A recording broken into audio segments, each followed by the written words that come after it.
이제 안 합니다. 뭐라고? 더는 이점 붙이는 거 안 한다고요. 제사 망치려고 작정했어? 아버지 제사야. 그럼 당신이 붙여요. 전 그만할래요. 너 정말 못됐구나. 이래서 늙으면 죽어야 한다니까. 어머님, 그런 말 하시면 안 되죠. 아무리 화가 나도. 넌 가만히 있어. 너도 똑같아. 둘이 짜고 작정했지. 저도요, 다음부턴 안 올 거예요. 형님 혼자 남는 거 걱정돼서 참았는데, 이제 안 할래요. 구독과 좋아요, 알람 설정 꾹 눌러주세요. 안녕하세요. 저는 59살 성은이입니다. 늘 제사 때가 되면 제 몸은 저도 모르게 움직이기 시작합니다. 그런데 이번 제사는 정말 달랐습니다. 바닥에 신문지를 펴는데 허리가 끊어질 듯 했습니다. 그게 시작이었습니다. 해마다 제사 전날이면 몸이 알아서 움직였습니다. 올해도 다르지 않았습니다. 시어머니의 집, 주방, 새벽 공기, 굳은 얼굴들. 모든 게 익숙한데 오늘은 뭔가 다른 느낌을 받았습니다. 희준이한테도 당신이 오지 말라고 했지? 그래, 오지 말라고 했어. 괜히 와서 고생하고 갈 바에는 안 오는 게 낫지. 그나저나 올해는 또 어떻게 해야 하나? 전 붙이고 하는 게 뭐가 힘들다고. 은희 씨는 남편의 그 한마디의 순간 손이 멈춰버렸습니다. 매년 힘들어하는 모습을 옆에서 본 남편에게 나온 말은 그게 끝이었습니다. 오히려 남편의 그 한 문장에 은희 씨가 지난 몇 년간 해온 모든 게 아무것도 아닌 게 됐습니다. 뭐라고요? 전 붙이는 게 뭐가 힘드냐고요?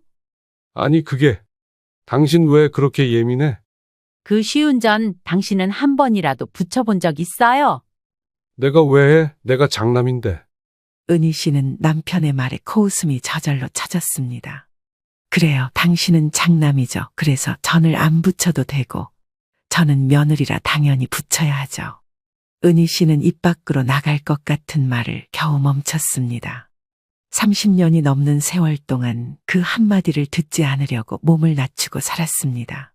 그런데 얼마 지나지 않아 일어난 일로 인해 오늘은 참을 수 없었습니다. 이것 봐라. 또 늦게 왔네. 전날까지 뭐 하다 온 거야? 회사 일 마치고 온 거예요? 동서는 일찍 왔네요. 형님, 저녁 차려야겠어요. 어머님 드셨대요. 동서인 52세 최미라 씨는 눈치를 보며 부엌으로 들어갔고 은희 씨는 가방도 놓지 못한 채 그 뒤를 따랐습니다. 신문지는 거기 깔고 대파 썰고 동태 꺼내. 느려 빠져가지고는. 어머님, 작년에도 전 많이 남았잖아요. 이번엔 조금 줄이면 어떨까요? 은희 씨는 그 말이 그렇게 큰 죄였다는 걸 곧 깨달을 수 있었습니다. 은희 씨의 말에 86살 시어머니 박말순 씨는 쾅 도마를 내리쳤습니다. 줄이긴 뭘 줄여. 내 맘대로 할 거면 네가 시험이 해. 대충 할 거면 제사는 뭐하러 지내냐? 소리를 지르는 시어머니의 목소리가 귀가 울렸습니다. 시어머니의 목소리는 날이 서 있었고 은희 씨는 얼어붙은 채 신문지를 깔았습니다. 그 모습을 지켜보던 동서 미라 씨는 조용히 은희 씨를 말렸습니다. 형님, 그냥 해요. 어머니가 더 화나시면 우리만 피곤해져요. 그 말이 맞긴 했습니다. 하지만 은희 씨 마음속에서는 뭔가가 끓고 있었습니다. 올해로 결혼 30년 차. 그 말은 이런 전쟁을 30년째 반복했을 뿐 아니라 항상 총알바지였기 때문입니다. 나는 왜 늘 총알바지였을까? 은희 씨 머릿속에 스쳐 지나갈 때 남편 창식 씨의 목소리가 들려왔습니다. 그만 좀 해. 당신이 너무 예민하게 받아들이잖아. 당신이 제사 준비하는 거 본 적 있어? 고작 도마에 파 써는 것조차 안 해봤잖아. 내가 왜 해? 남자가 무슨. 성은희 씨는 말문이 턱 막혀버렸습니다. 아, 남자라서 안 해도 된다는 말. 그 말이 아직도 쓰인다는 현실이 믿어지지 않았습니다. 송 씨의 눈에서 눈물이 날 뻔했지만 꼭 참아야만 했습니다. 여기서 울면 지는 것 같아서 나오려는 눈물을 꼭 참았습니다. 대신 마음속으로 다짐했습니다. 이번이 마지막이라고. 그 다짐을 수십 번씩 했습니다. 이번 제사 준비는 끔찍했습니다. 20인분이 넘는 전, 나물, 탕국, 조기구이까지. 귀신이 다 먹는다고 시어머니는 고집을 꺾지 않았고 그 모든 걸 며느리 둘이서 해내야 했습니다. 남편들은 소파에 앉아서 TV나 보고 있었습니다. 부엌에 들어오면 분위기만 험해진다면서 시어머니가 막아설 뿐 아니라 남편들도 해야 한다는 의지가 없는 상태였습니다. 다들 모이면 뭐해? 일은 내가 다 하잖아.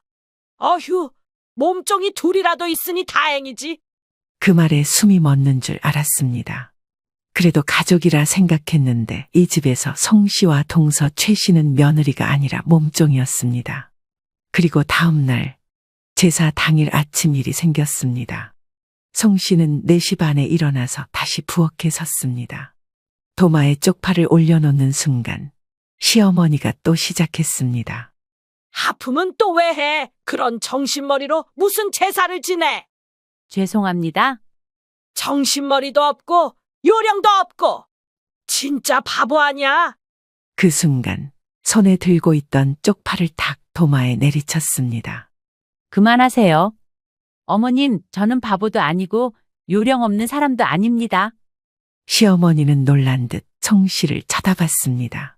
하지만 곧 자신이 움찔했다는 것에 기분이 나빴던 건지 송 씨를 향해 언성을 올렸습니다. 뭐, 네가 지금 나한테 대드는 거냐? 전 하나도 못 붙이는 사람한테 매년 이 고생을 하라는 게 더 이상한 거예요. 송 씨의 격한 목소리에 방 안에서 자고 있던 남편이 달려왔습니다. 당신 지금 제사 중에 무슨 소리야? 그게 어머니한테 할 말이야? 그럼 당신은 어머니가 나보고 못생겼다, 못 배웠다 해도 가만히 있을 거야? 남편의 반응을 본 송 씨는 그때 깨달았습니다. 이 싸움은 시어머니가 아니라 남편과의 싸움이라는 걸 말입니다. 그래. 내가 장남이라서 이 집 지키는 게 맞다고 생각했어. 그럼 그 집 당신이 다 지켜요. 저는 이제 제 인생 좀 지킬게요. 송 씨는 그 자리에 있고 싶지 않았기에 그 말을 하고 돌아섰습니다. 다리는 후들거리고 심장은 쿵쾅거렸지만 등은 곧게 폈습니다. 처음으로 목소리를 냈기 때문입니다. 명절과 제사는 해마다 돌아왔습니다. 정확히 말하면 돌아온다는 표현조차 아까웠습니다. 한 바퀴를 도는 게 아니라 계속해서 송 씨의 어깨를 짓누르는 돌덩이처럼 다가왔습니다. 처음부터 이렇게 힘들었던 건 아닙니다. 결혼 첫해 29살이던 그때를 떠올렸습니다. 사랑해서 결혼했고 결혼했으니 시댁 일을 하는 건 당연하다고 배웠습니다. 그 당연하다는 말, 지금 생각해보면 참 끔찍했습니다. 은희야, 며느리는 손이야. 손은 시어미 일을 거들어야지. 그때는 그 말이 그렇게 틀린 줄 몰랐습니다. 시어머니의 말이 곧 진리처럼 들렸고 누가 하나 반박하는 사람도 없었습니다. 신랑은 옆에서 웃고만 있었고 시누이들은 착하다, 우리 새언니 하면서 기특해했습니다. 이렇다 보니 이게 당연한 거구나 싶었습니다. 칭찬으로 포장된 착취의 서막은 그렇게 시작되었습니다. 어머님, 이건 제가 해볼게요. 그래, 역시 젊은 손이 좋아. 내가 이래서 며느리는 아가씨보다 낫다니까. 그때는 그런 말이 기분 좋게 들리기도 했습니다. 시어머니에게 인정받는다는 건 어쩌면 나름의 승리 같았습니다. 하지만 돌이켜보면 그건 착각이었습니다. 시작부터 송 씨는 사람이 아니라 손이었기 때문입니다. 해가 바뀌고 아이를 낳고 직장도 다녔지만 제사는 줄어들지 않았습니다. 어느 해는 시할아버지 제사까지 챙겨야 했고 어느 해는 제사 날짜가 겹쳐서 며칠을 시댁에 붙어 있어야 했습니다. 저 이번에 아이가 열이 나서. 그래도 제사는 지내야지. 아이는 애비한테 맡겨. 한 번도 괜찮다는 말을 들은 적이 없었습니다. 송 씨는 자신이나 애가 아파도 회사 일이 있어도 제사 앞에서는 아무것도 핑계가 될 수 없었습니다. 남편에게 기대를 할 수도 없었습니다. 물론 처음에는 기대한 적이 있었습니다. 이번에는 당신이 어머님께 말씀 좀 드려봐요. 아이가 아픈데. 그럼 내가 불효자 되는 거야. 그냥 하루 고생하면 되잖아. 그때 깨달았습니다. 송 씨는 남편에게도 하루 고생이면 끝날 일이고 송 씨한테만은 그 하루가 1년을 무너뜨리는 고통이란 걸 말입니다. 그렇게 10년이 지나고 20년이 지나고 어느덧 30년. 회사에서는 대리 과장 차장으로 승진해 가는데 시댁에서는 여전히 며느리 초년생 취급이었습니다. 그걸 아직도 그렇게 붙여? 요령도 없네. 요령도. 30년째 하는 건데도 아직도 요령이 없다고요? 송 씨는 자신이 뭐가 그렇게 부족해서 매년 지적을 받아야 했는지 의문이 들었습니다. 요령이 아니라 체력도 마음도 한계에 다다랐다는 걸 아무도 몰랐습니다. 송 씨의 솜씨는 나날이 늘어났기에 시간이 지날수록 제사상은 점점 화려해졌습니다. 세상은 바뀌고 제사 음식을 간소화하는 집도 늘어났지만 송 씨의 집은 반대로 가고 있었습니다.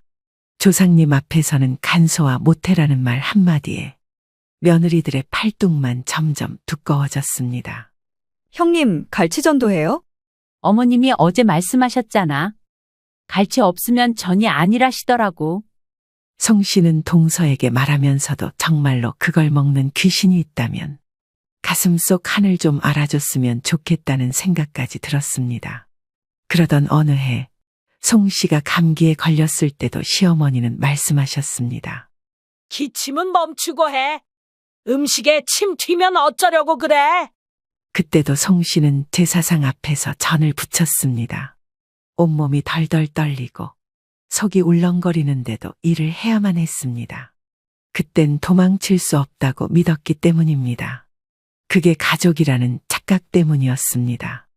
이제 와서 생각해보면 가족이라는 말도 참 폭력적이었습니다. 가족이라서 더 참아야 하고 더 희생해야만 했습니다. 근데 정작 가족 중 누구도 절 걱정하진 않았습니다. 이번에도 수고했어. 남편으로부터 들을 수 있는 이 한마디가 전부였습니다. 그 수고에는 어떠한 보상도 진심도 느껴지지 않았습니다. 그냥 매년 반복되는 멘트일 뿐이었습니다. 그리고 지금 송 씨는 그 굴레를 깰 수 있을지도 모른다는 희망을 품게 됐습니다. 동서 미라 씨가 말했습니다.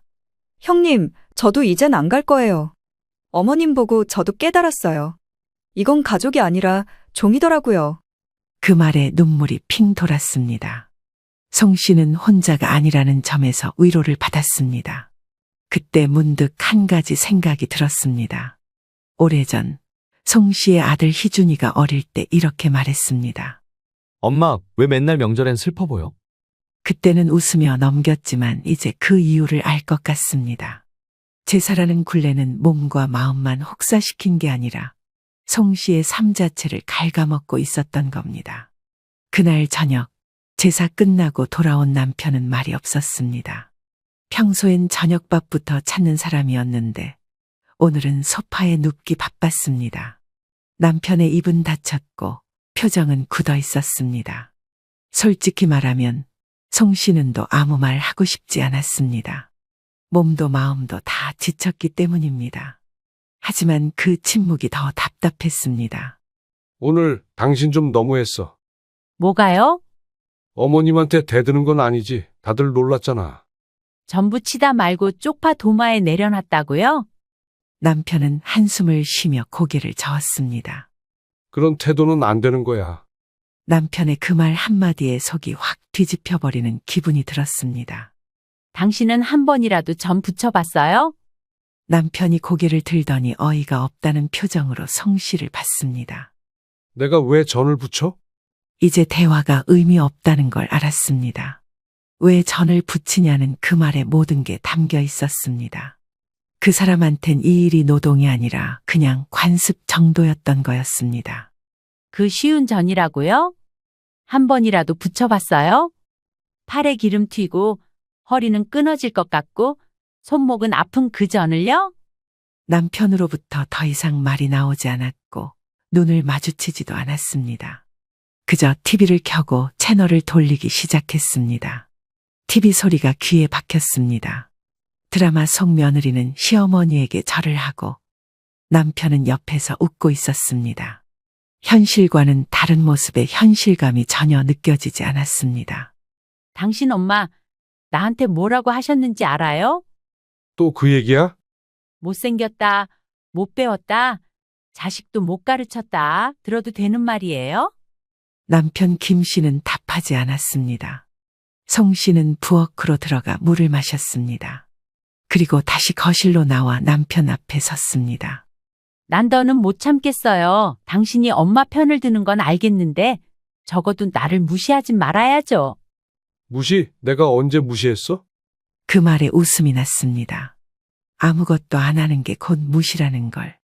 이 사람은 끝까지 모르는구나 싶었습니다. 밤이 깊어졌고 남편 김 씨는 코를 골며 잠들었습니다. 하지만 송 씨는 머릿속이 복잡해져서 잠들 수 없었습니다.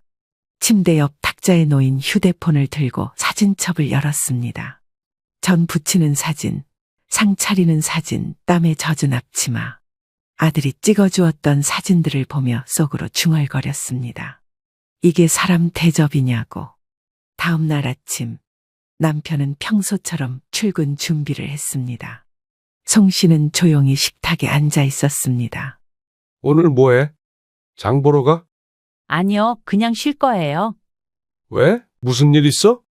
남편 김 씨는 눈치를 챘나 봅니다. 하지만 아직도 무슨 문제인지 정확히 모르는 눈치였습니다. 이 사람은 항상 그랬기에 송 씨는 그렇거니 생각했습니다. 그동안 제사 준비하느라 명절 지나고 나면 늘 알아놓았어요. 그건 알았어요? 남편 김 씨는 대답 대신 커피잔을 들었습니다. 그 행동이 참 웃겼습니다. 대답은 못하면서 듣고 있다는 제스처는 꼭 했습니다. 하지만 그 이상 취해지는 행동이나 말은 없었습니다. 그날 저녁 아들 김 씨와 통화했습니다. 엄마, 명절 잘 보냈어? 얼굴 보러 갈게. 그래, 올 때 그냥 손만 들고 와. 엄마 요즘 아무것도 안 하고 싶어.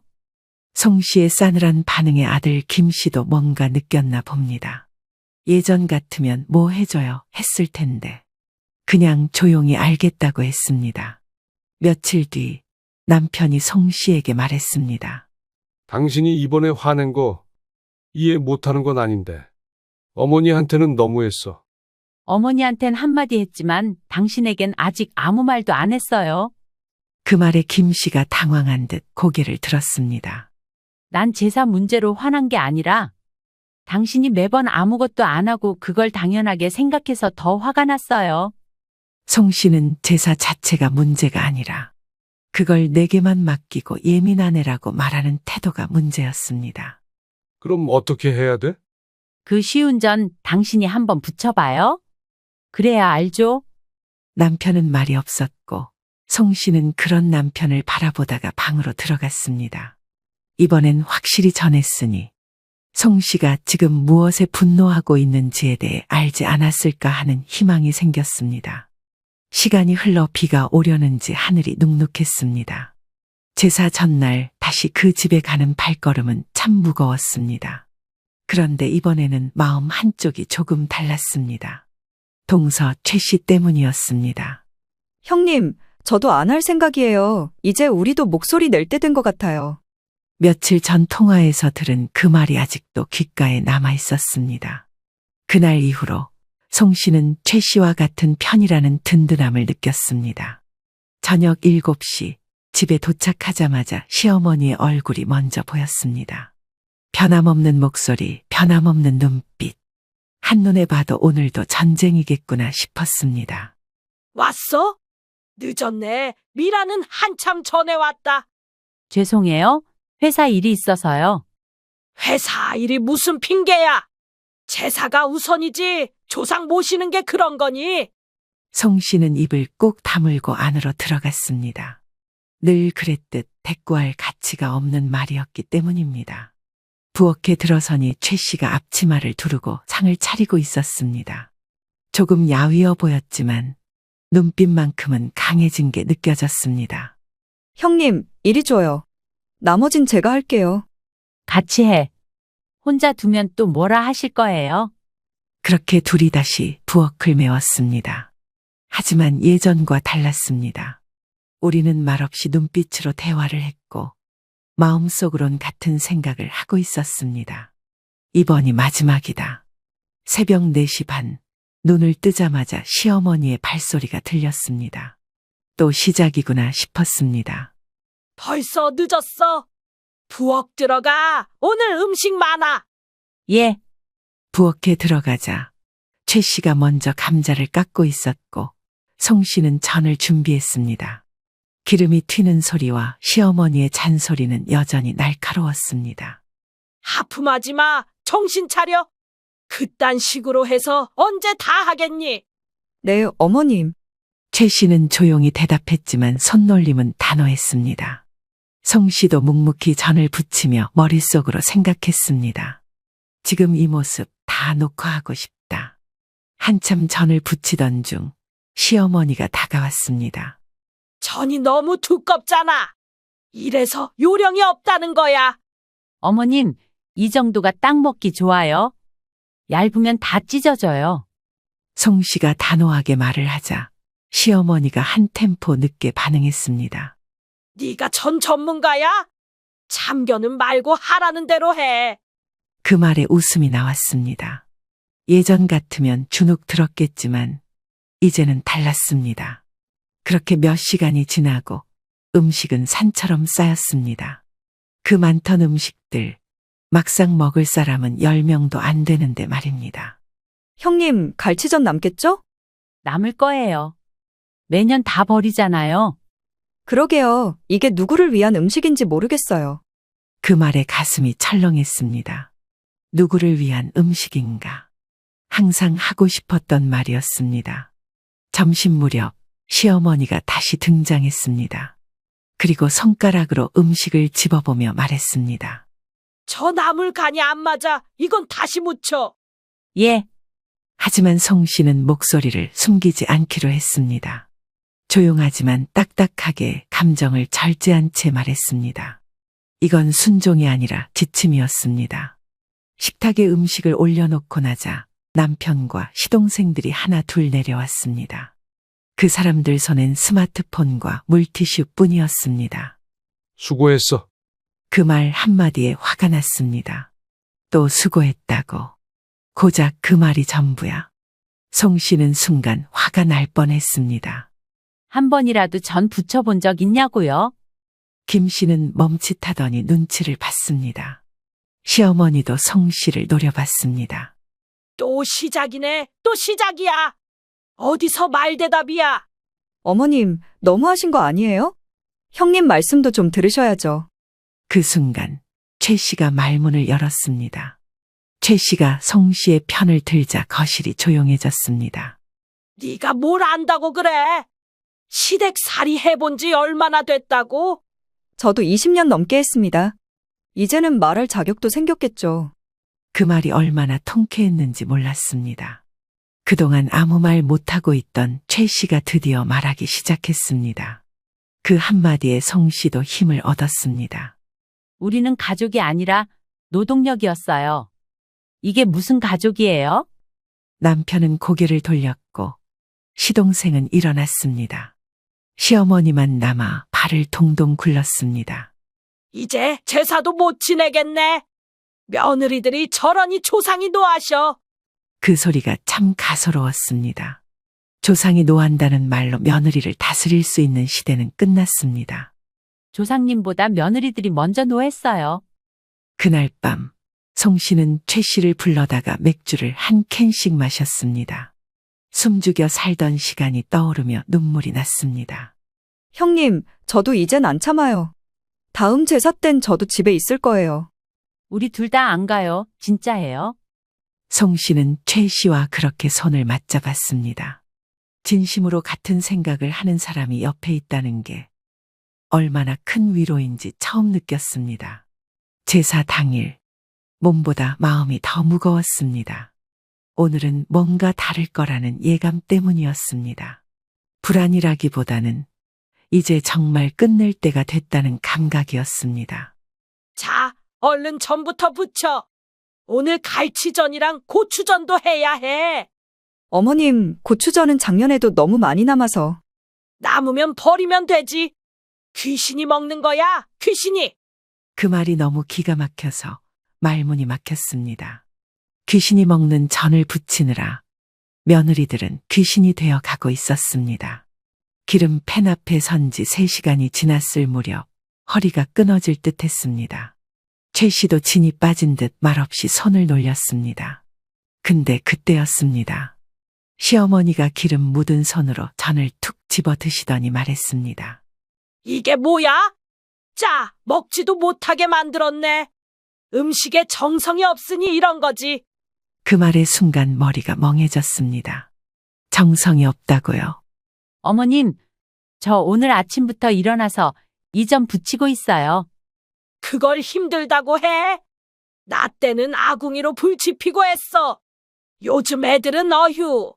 그러면 지금은 전기 쓰니까 덜 힘든 건가요? 불 안 지피면 제사 음식이 자동으로 만들어지나요? 송 씨는 시어머니의 말에 순간 말이 톡 튀어나갔습니다. 근데 한번 튀어나오니까 멈출 수가 없었습니다. 너 지금 뭐 하는 거야? 네가 나한테 이렇게 대들어. 네, 대들고 있어요. 30년 참았으니까 이젠 좀 말할게요. 그때 남편이 방에서 튀어나왔습니다. 당신 미쳤어? 지금 어머니 앞에서 무슨 소리야? 아니, 그 쉬운 전 하나도 안 붙여본 당신이 나한테 그런 말 할 자격 있어요? 그 말에 방 안이 조용해졌습니다. 동서 최 씨는 고개를 숙인 채 손을 멈췄고 시어머니는 입술을 실룩였습니다. 남편 김 씨는 아무 말 못하고 송 씨를 쳐다봤습니다. 당신 어머님이 내 며느리 못생겼다, 못 배웠다 하셨어요. 당신은 그거 듣고도 가만히 있었죠? 그거야 그냥 노인네가 말이 좀 세서 그런 거지. 그 한마디에 눈앞이 새하얘졌습니다. 그 말 한마디가요. 내가 이 집에서 며느리로 살아온 30년을 통째로 부정하는 거였어요. 그 순간 손에 들고 있던 전집게를 내려놨습니다.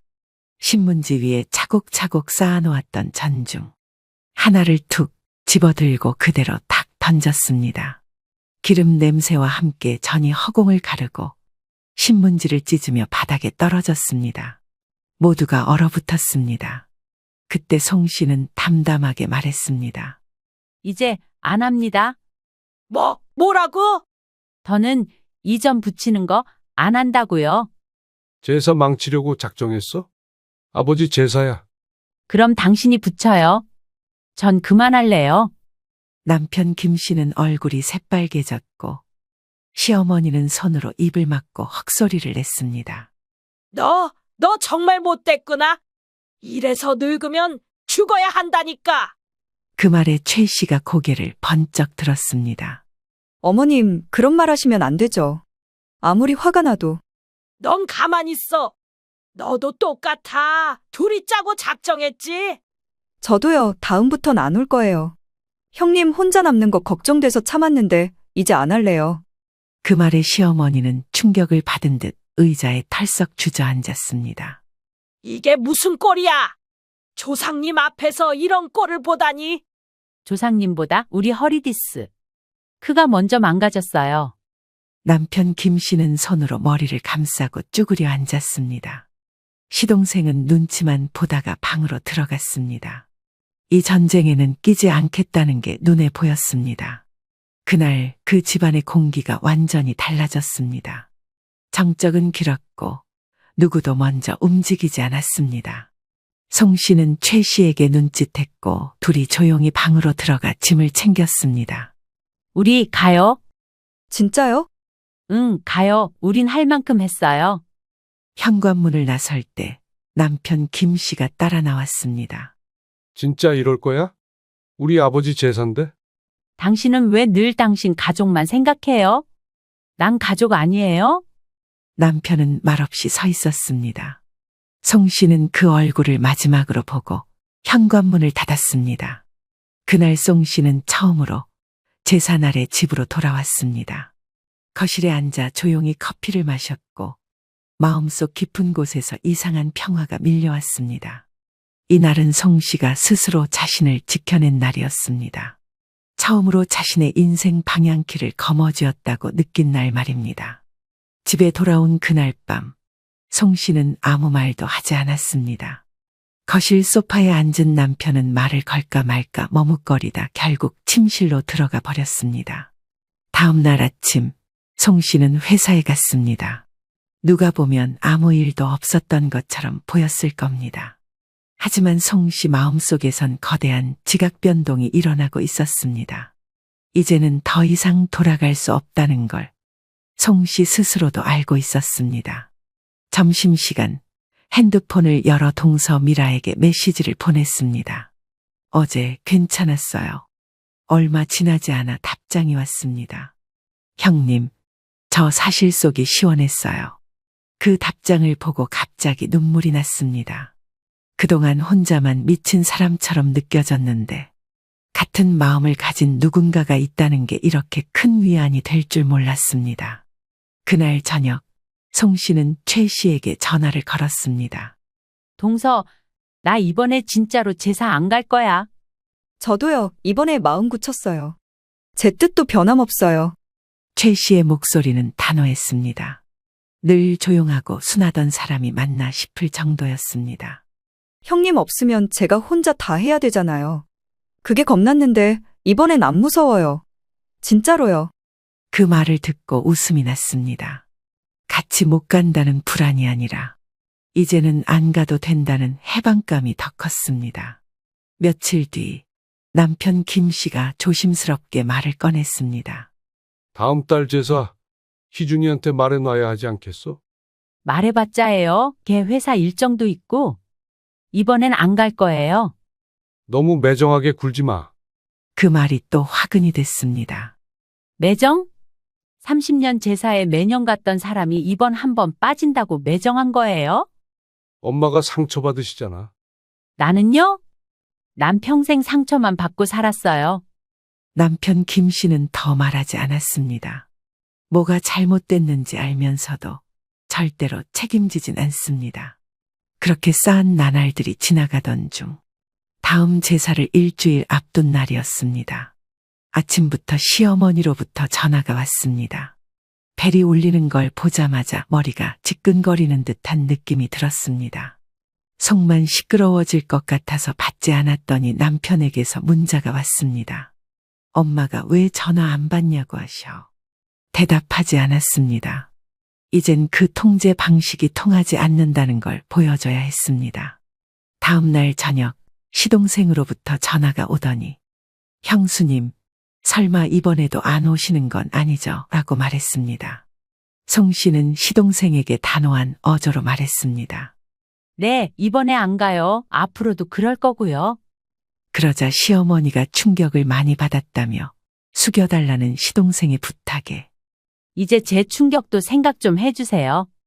30년 충격이었거든요. 하고 말하고는 통화를 끊었습니다. 통화 내내 죄책감을 유도하려는 말투가 너무 익숙했습니다. 하지만 송 씨는 더 이상 휘둘리지 않기로 결심했습니다. 토요일 저녁 최 씨에게 전화가 왔습니다. 형님, 저 오늘 남편이랑 대판했어요. 무슨 일 있었어요? 남편이 제사 준비는 어차피 며느리 몫이라는데 저 그 말 듣고 식탁 뒤엎을 뻔했어요. 그 말에 둘 다 웃음을 터뜨렸습니다. 웃긴데 웃기지 않은 현실. 그게 우리였다는 현실에 어이없는 웃음이 튀어나왔습니다. 형님, 진짜 이번 제사에 아무도 안 가면 어머님 난리 나겠죠? 그럼 어머님이 조상님 모시면 되죠. 조상님한테 직접 물어보시라 해요. 누가 전 더 잘 붙이냐고? 최 씨는 킥킥 웃었고 송 씨는 한결 마음이 가벼워졌습니다. 우린 진짜로 손을 잡은 거였습니다. 이번엔 말뿐이 아니라 행동까지 말입니다. 드디어 제사 전날 밤이 왔습니다. 남편은 평소보다 일찍 퇴근했고 무거운 표정으로 거실에 앉았습니다. 당신 내일도 안 갈 거야?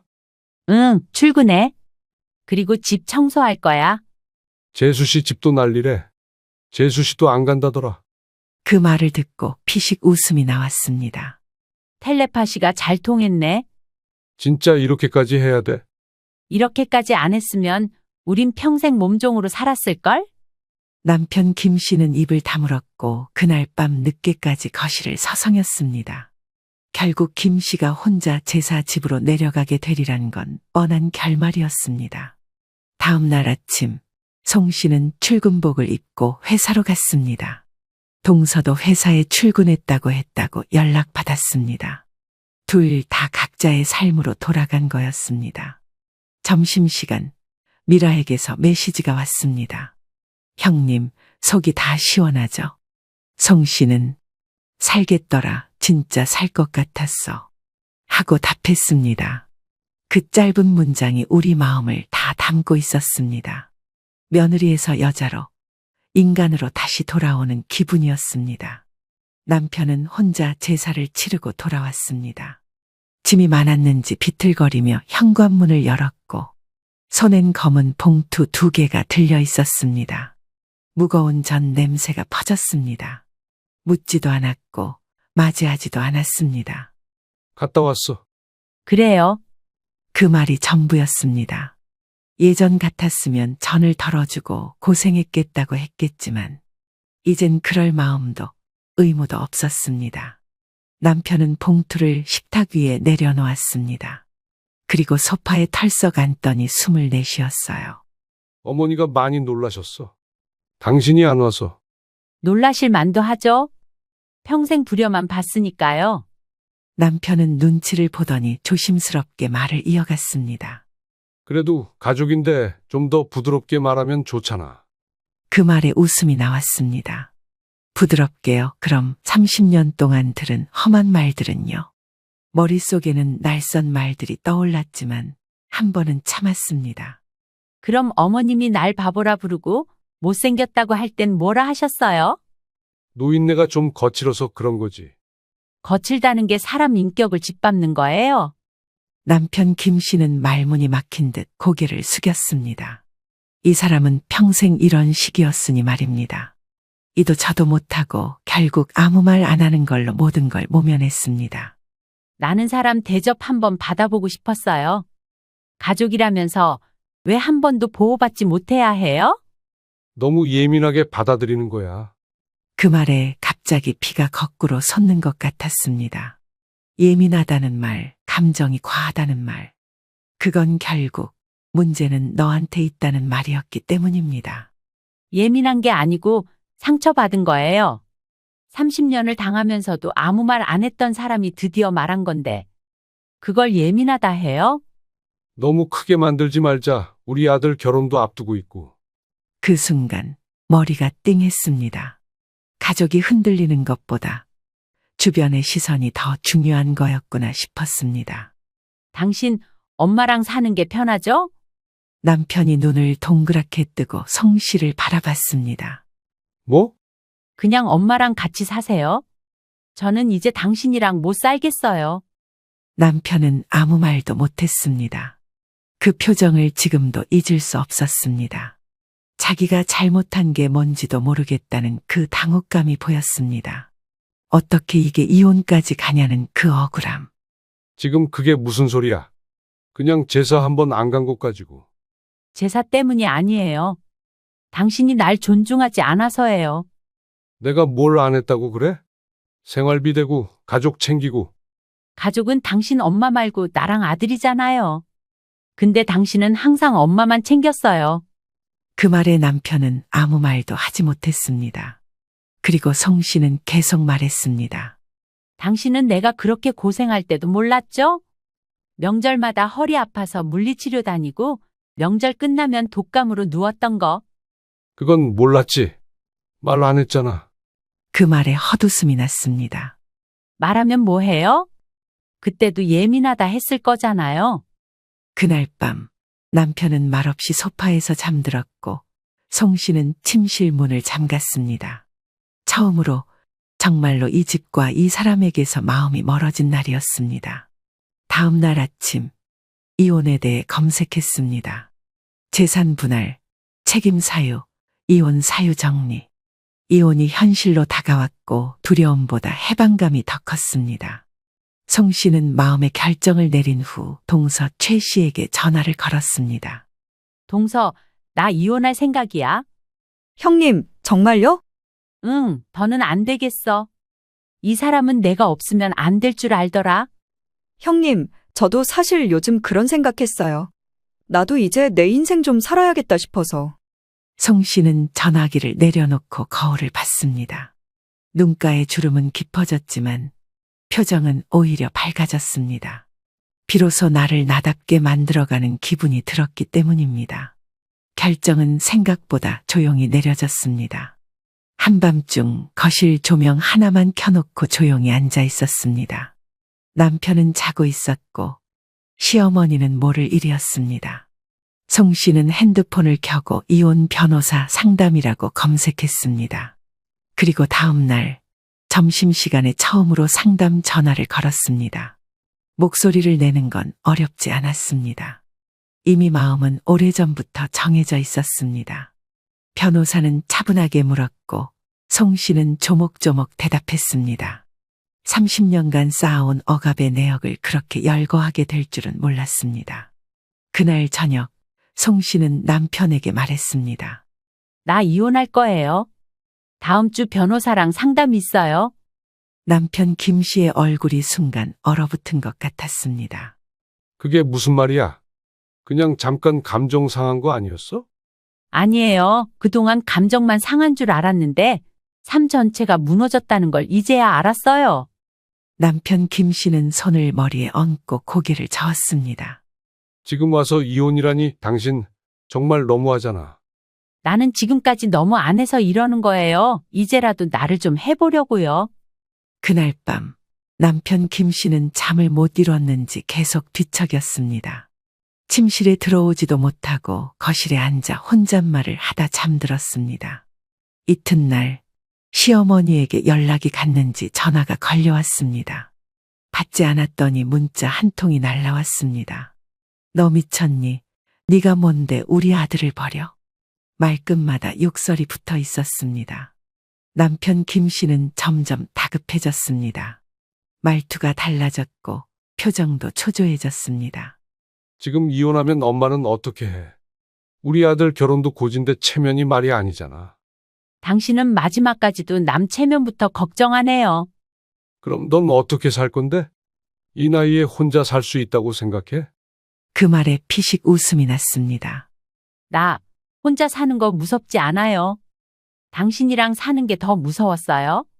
며칠 뒤 시어머니가 집에 찾아왔습니다. 초인종을 5번쯤 누르고 문을 두드리며 외쳤습니다. 은희야, 문 열어. 내가 며느리로 받아줬으면 고마운 줄 알아야지. 남편 김 씨는 안절부절 못했지만 송 씨는 나가지 않았습니다.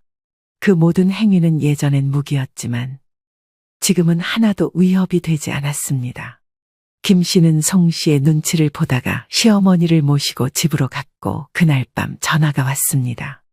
어머니가 말하길 유산 한 푼도 못 줄 거래. 그 말에 송 씨는 자신도 모르게 웃음이 터졌습니다. 그 집 시골집 하나 있는 거 유산이라고요? 그래도 그걸로 뭘 좀 해보려고 했는데. 그런 계산은 혼자 하세요. 난 계산 끝났어요. 며칠 후 이혼 조정 신청서를 정식으로 제출했습니다. 법원 날짜가 잡혔고 남편 김 씨 마지막이라며 이야기하자고 했습니다. 이대로 진짜 끝내면 후회할 거야. 후회요? 난 지금까지 후회 안 하고 살았다고 생각하세요? 내가 뭘 그렇게 잘못했는데. 그 말이 또 도끼처럼 가슴을 내리쳤습니다. 30년을 같이 산 사람 입에서 그 말이 나온다는 게 정말 놀라웠습니다. 당신은 한 번도 내 편이 아니었어요. 엄마랑 싸울 땐 늘 가만히 있었고 내가 아파도 제사부터 챙겼잖아요. 그건 전통이니까, 가족이니까. 난 당신 가족 아니었나 보죠? 남편은 고개를 숙였고 아무 말도 하지 않았습니다. 그 순간 깨달았습니다. 이 사람은 내 인생을 책임질 사람이 아니라는 걸 말입니다. 며칠 뒤 아들 희준이가 찾아왔습니다. 엄마, 이혼 진짜 생각해? 응, 엄마는 그동안 너무 오래 참고 살았어. 아빠가 많이 후회하더라. 좀 기다려볼 생각은 없어.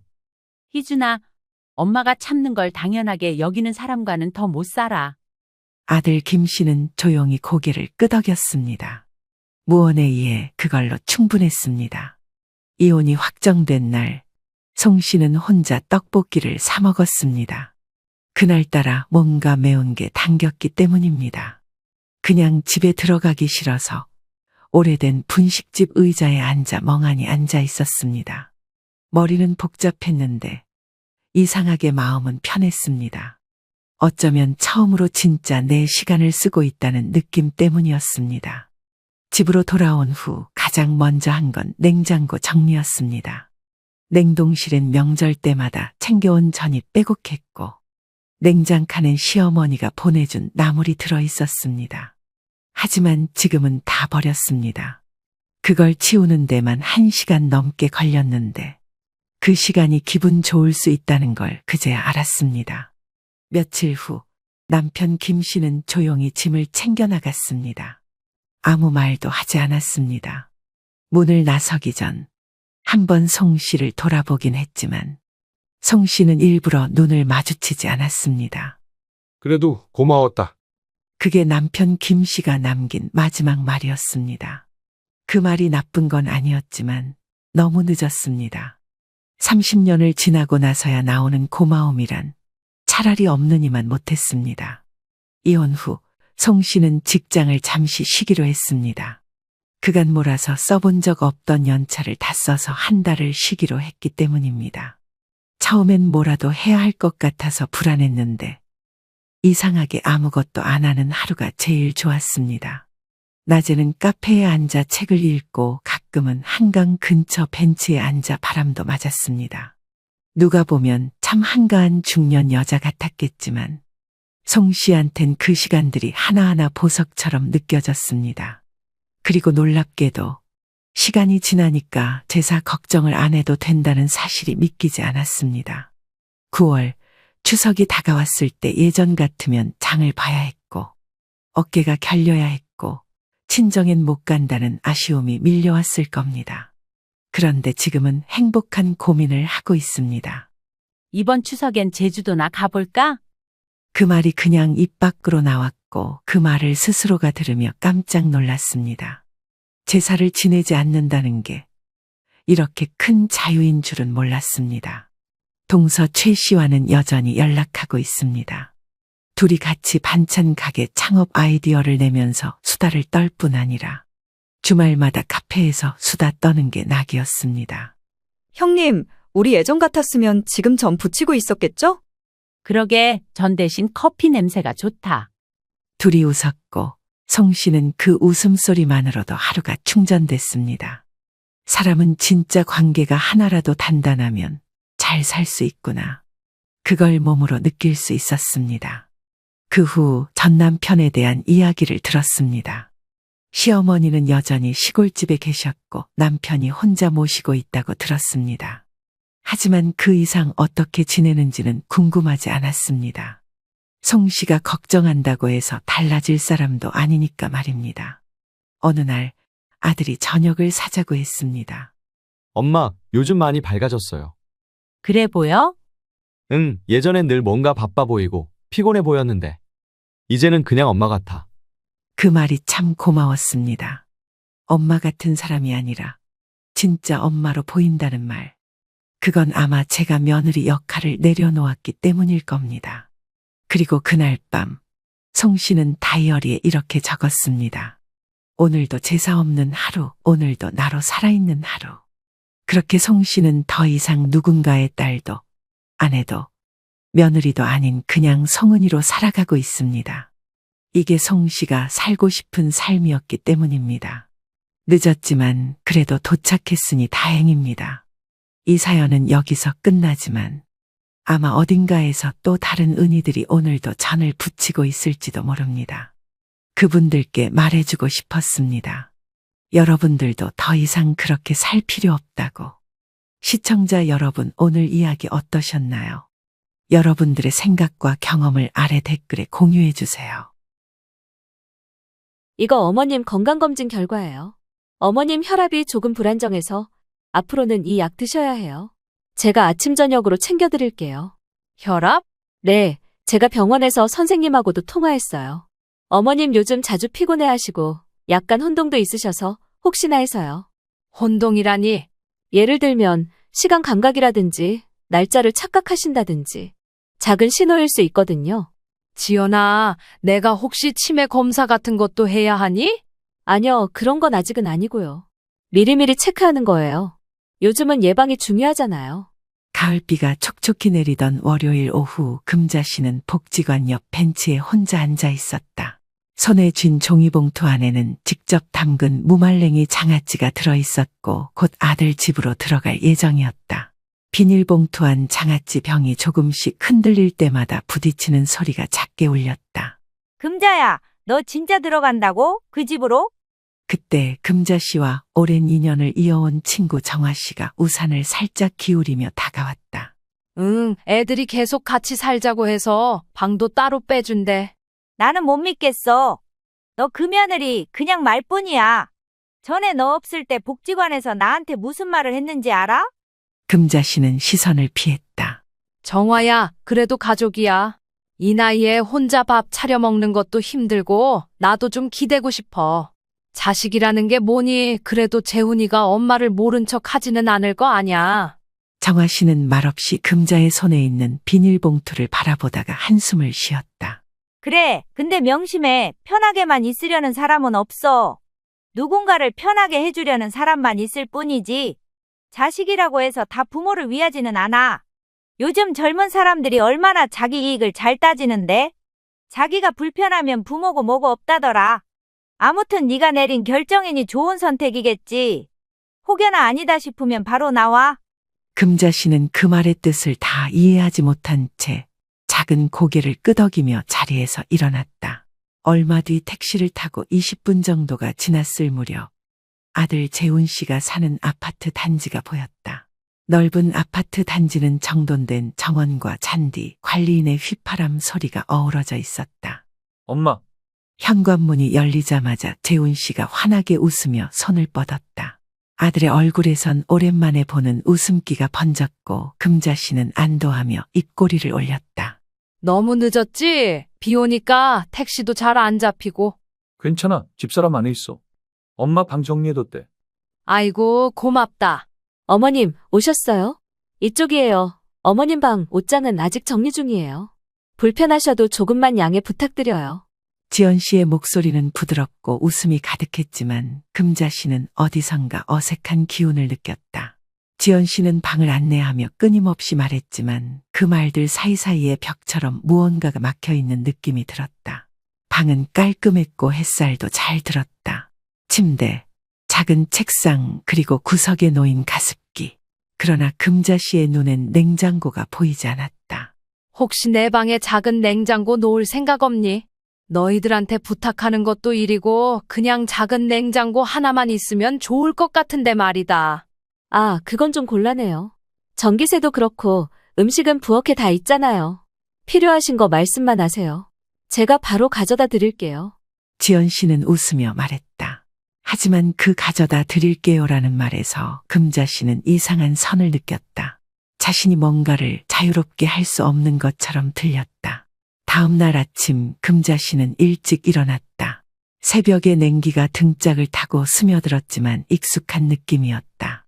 지연아, 내가 된장찌개 하나 끓일까? 이따 아침 먹을 때 같이 먹자. 어머님, 오늘은 제가 아침 준비할게요. 어머님은 그냥 쉬세요. 그냥 같이 하자. 나 이런 거 좋아하잖아. 아니에요. 어머님께서 하시면 기름이 너무 돌아서 청소가 힘들어요.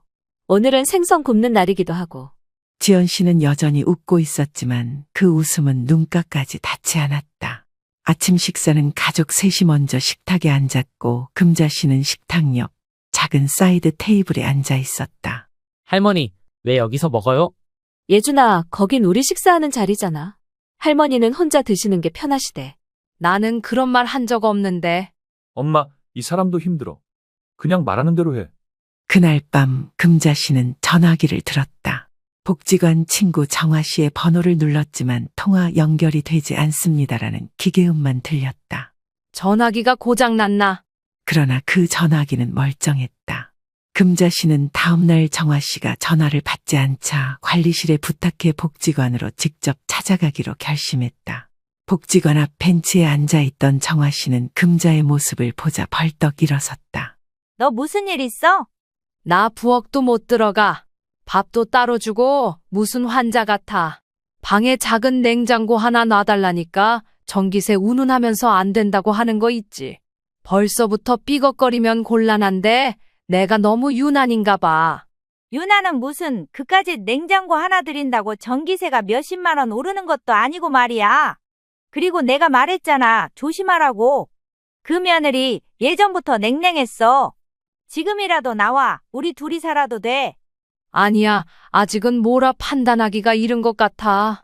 그 순간 금자 씨는 마음 깊은 곳에서 이건 아니다는 생각이 스치듯 지나갔다. 정화 씨와 한참 동안 이야기를 나누며 시간을 보낸 금자 씨는 서둘러 집으로 발걸음을 옮겼다. 그날 저녁 집으로 돌아온 금자 씨는 손자 예준의 방문을 두드렸다. 예준아, 할머니랑 잠깐 얘기할래? 공부하느라 힘들지? 아빠가 방에서 놀지 말래요. 그래도 할머니는 너랑 얘기하고 싶어. 하루 종일 뭐 하고 놀았는지도 궁금하고 옛날 이야기도 해주고 싶고 말이야. 엄마가 할머니 방에 들어가지 말랬어요. 그럼 혼나요. 예준은 눈치를 보며 문을 살짝 닫아버렸다. 금자 씨는 조용히 방문 앞에 앉아 등을 기댔다. 문 너머에서 손자가 무언가를 말하는 듯했지만 그 목소리는 작고 멀게 느껴졌다. 그렇게 금자 씨의 첫날은 끝나고 있었다. 가족이 함께 있는 집이지만 금자 씨는 자신의 숨소리조차 조심해야 할 것 같은 기분 속에 방안 전등만 끈 채 어두운 천장을 바라보고 있었다.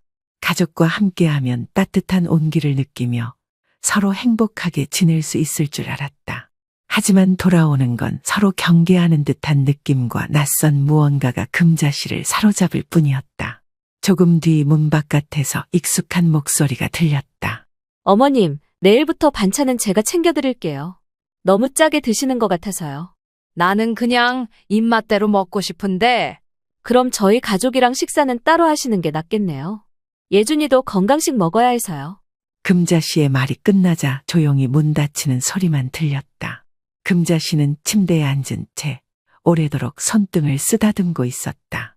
뭐가 잘못된 건지 혹여나 며느리의 심기를 건드린 건 아닌지 신경이 쓰이기 시작했다. 복잡한 마음에 어쩔 줄 몰라 하던 금자 씨는 결국 원래의 성격대로 그러려니 하기로 했다. 살면서 처음엔 부딪히는 게 당연하겠지 싶은 마음이었다. 그래, 그래도 가족이잖아. 비 오는 날 이사했던 그날 이후로 금자 씨의 하루는 일정한 틀에 갇혀 돌아가고 있었다. 새벽 4시면 눈을 떴고 방 안에 갇힌 듯 조용히 시간을 보냈다. 이제 6시 넘었구먼. 창밖을 보며 중얼거렸지만 대답은 없었다. 그날 아침도 식탁은 정갈했다. 새하얀 접시에 반듯하게 놓인 반찬들, 김치, 두부조림, 멸치볶음. 하지만 금자의 자리는 그 테이블이 아니었다. 주방 옆 식탁에서 한 발짝 떨어진 조그마한 원형 테이블.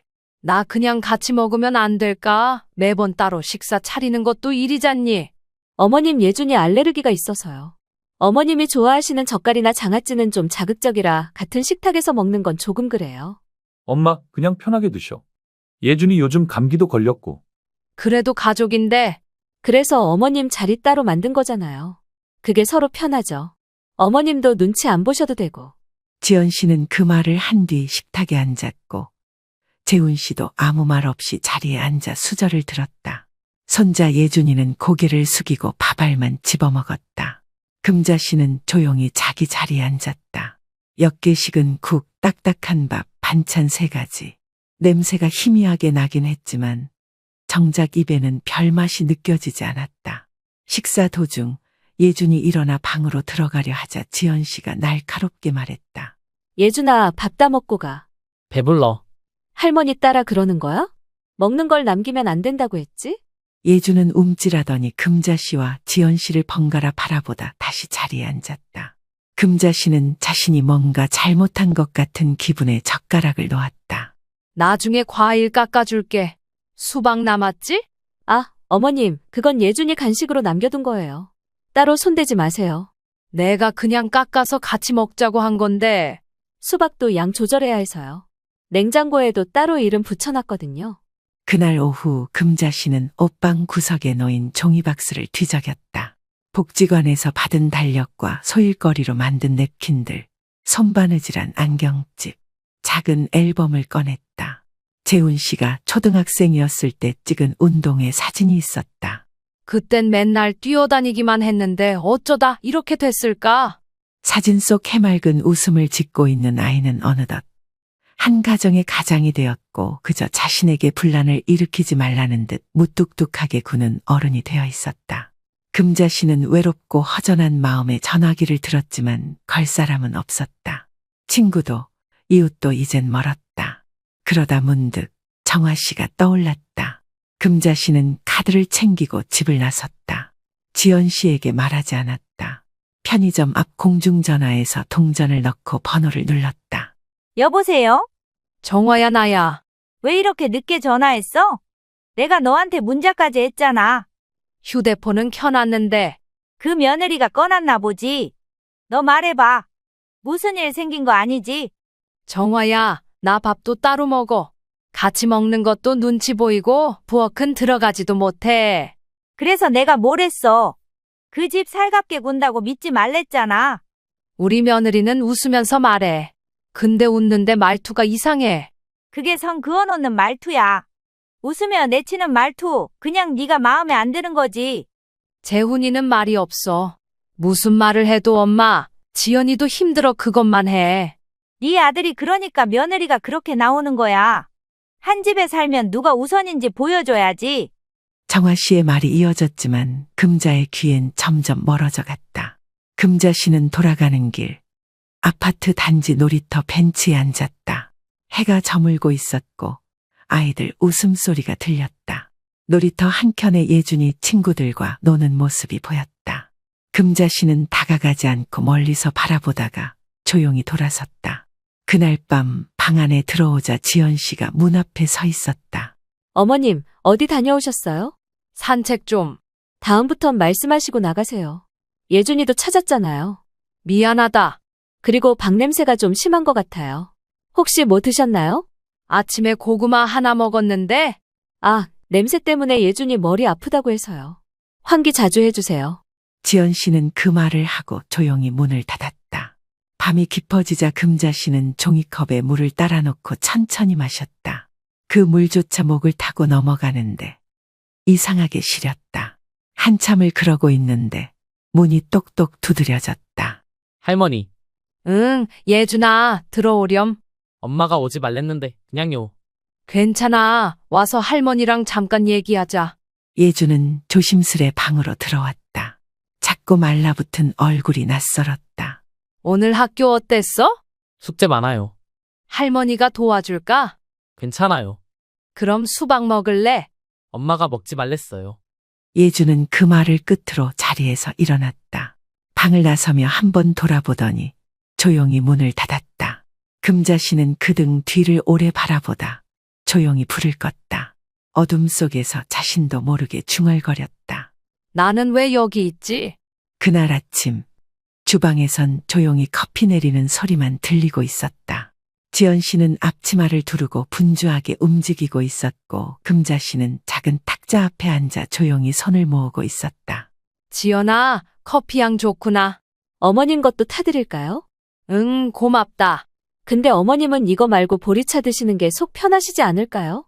요즘 속 자주 더부룩하시다고 하셨잖아요. 지연 씨는 입꼬리를 살짝 올리며 컵을 들었고 금자 씨는 말없이 고개를 끄덕였다.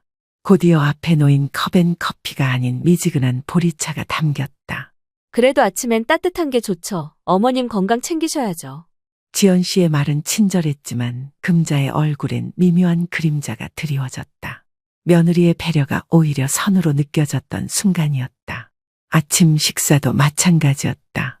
식탁에는 예준과 재훈 씨 부부가 나란히 앉았고 금자 씨는 여전히 분리된 작은 테이블에 앉아 있었다. 어찌 보면 한 집에 사는 식구인데도 불구하고 겸상을 하지 않는 이 상황이 이해가 되지 않았다. 하지만 며느리가 이런저런 핑계를 대니 외톨이나 다름없는 금자 씨는 입을 다물고 있을 수밖에 없었다.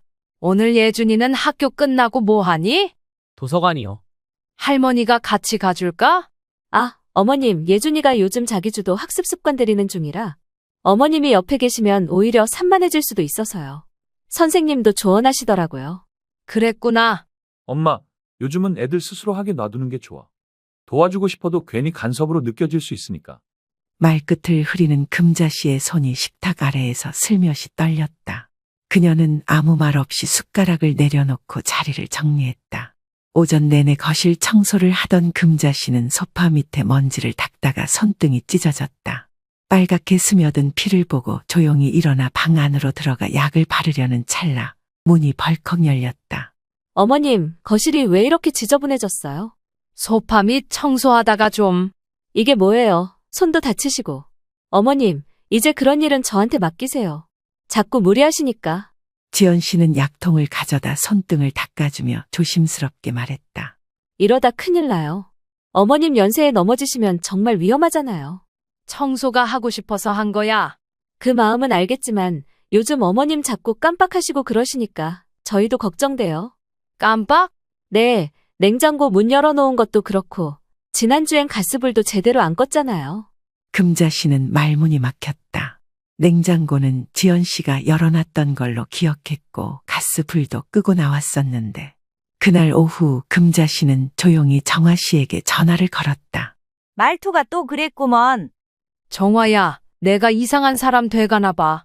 너 아직도 그런 말에 반응하니? 웃으면서 할 말 못할 말 다 던지는 인간들이 얼마나 무서운 줄 알아? 나한테는 아무것도 시키지 않으면서 내가 뭘 하면 또 하지 말라 해. 그게 통제야. 네가 뭘 하는지, 어디에 있는지, 뭘 먹는지 다 지들 기준에 맞추겠다는 거지. 내가 여기 있어야 하나 모르겠다.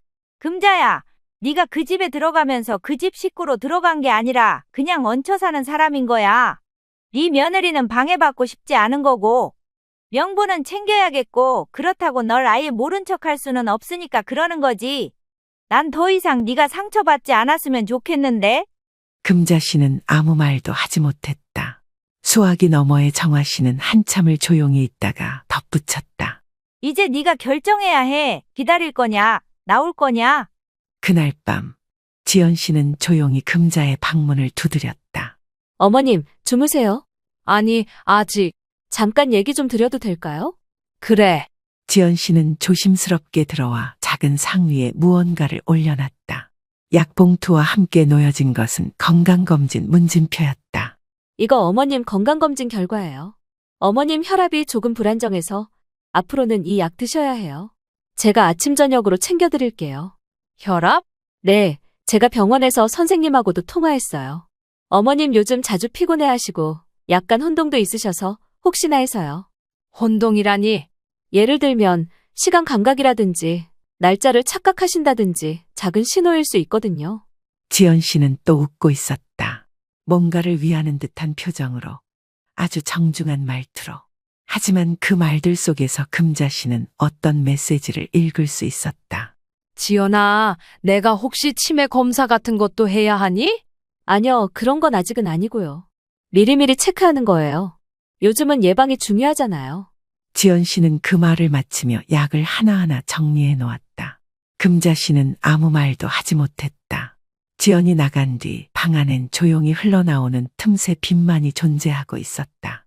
금자 씨는 약봉투를 바라보다 말없이 눕기만 했다. 며칠 전에 목격한 일이 설마 했는데 이런 식으로 금자 씨에게 훅 다가올 줄은 몰랐어서 그런지 상당히 기가 막히고 충격적이기까지 했다. 다음 날 모두가 아침 일찍 외출을 한 뒤 점심때가 되어서야 금자 씨도 외출을 했다. 지난밤에 있었던 일 그리고 지금까지 겪은 일들을 정화 씨와 함께 이야기해보기 위해서였다. 누군가에게 털어놓고 조언을 구해야만 답답한 마음이 풀릴 것 같았다. 이봐 정화야, 나 아무래도 큰일이 벌어지고 있는 것 같아. 왜 그래? 금자야, 얼굴이 하얗게 질렸는데 어디 아픈 거야? 그게 아니야. 나를 요양원에 보내려고 계획하고 있는 것 같아. 우리 아들하고 지연이가. 정화 씨는 눈을 크게 떴다. 정화 씨는 금자보다 2살 많지만 친구처럼 지내며 늘 금자의 말에 귀를 기울이는 사람이었다. 그게 무슨 소리야? 그냥 기분 탓 아니고? 사실 며칠 전에 지연이 전화를 받는 걸 우연히 들었거든. 조용한 거실에서 의사 선생님 진단서만 잘 부탁드릴게요. 어머님은 잘 모르세요. 그렇게만 되면 요양원 절차도 수월하거든요. 이런 말을 했어. 정화 씨는 입을 틀어막았다.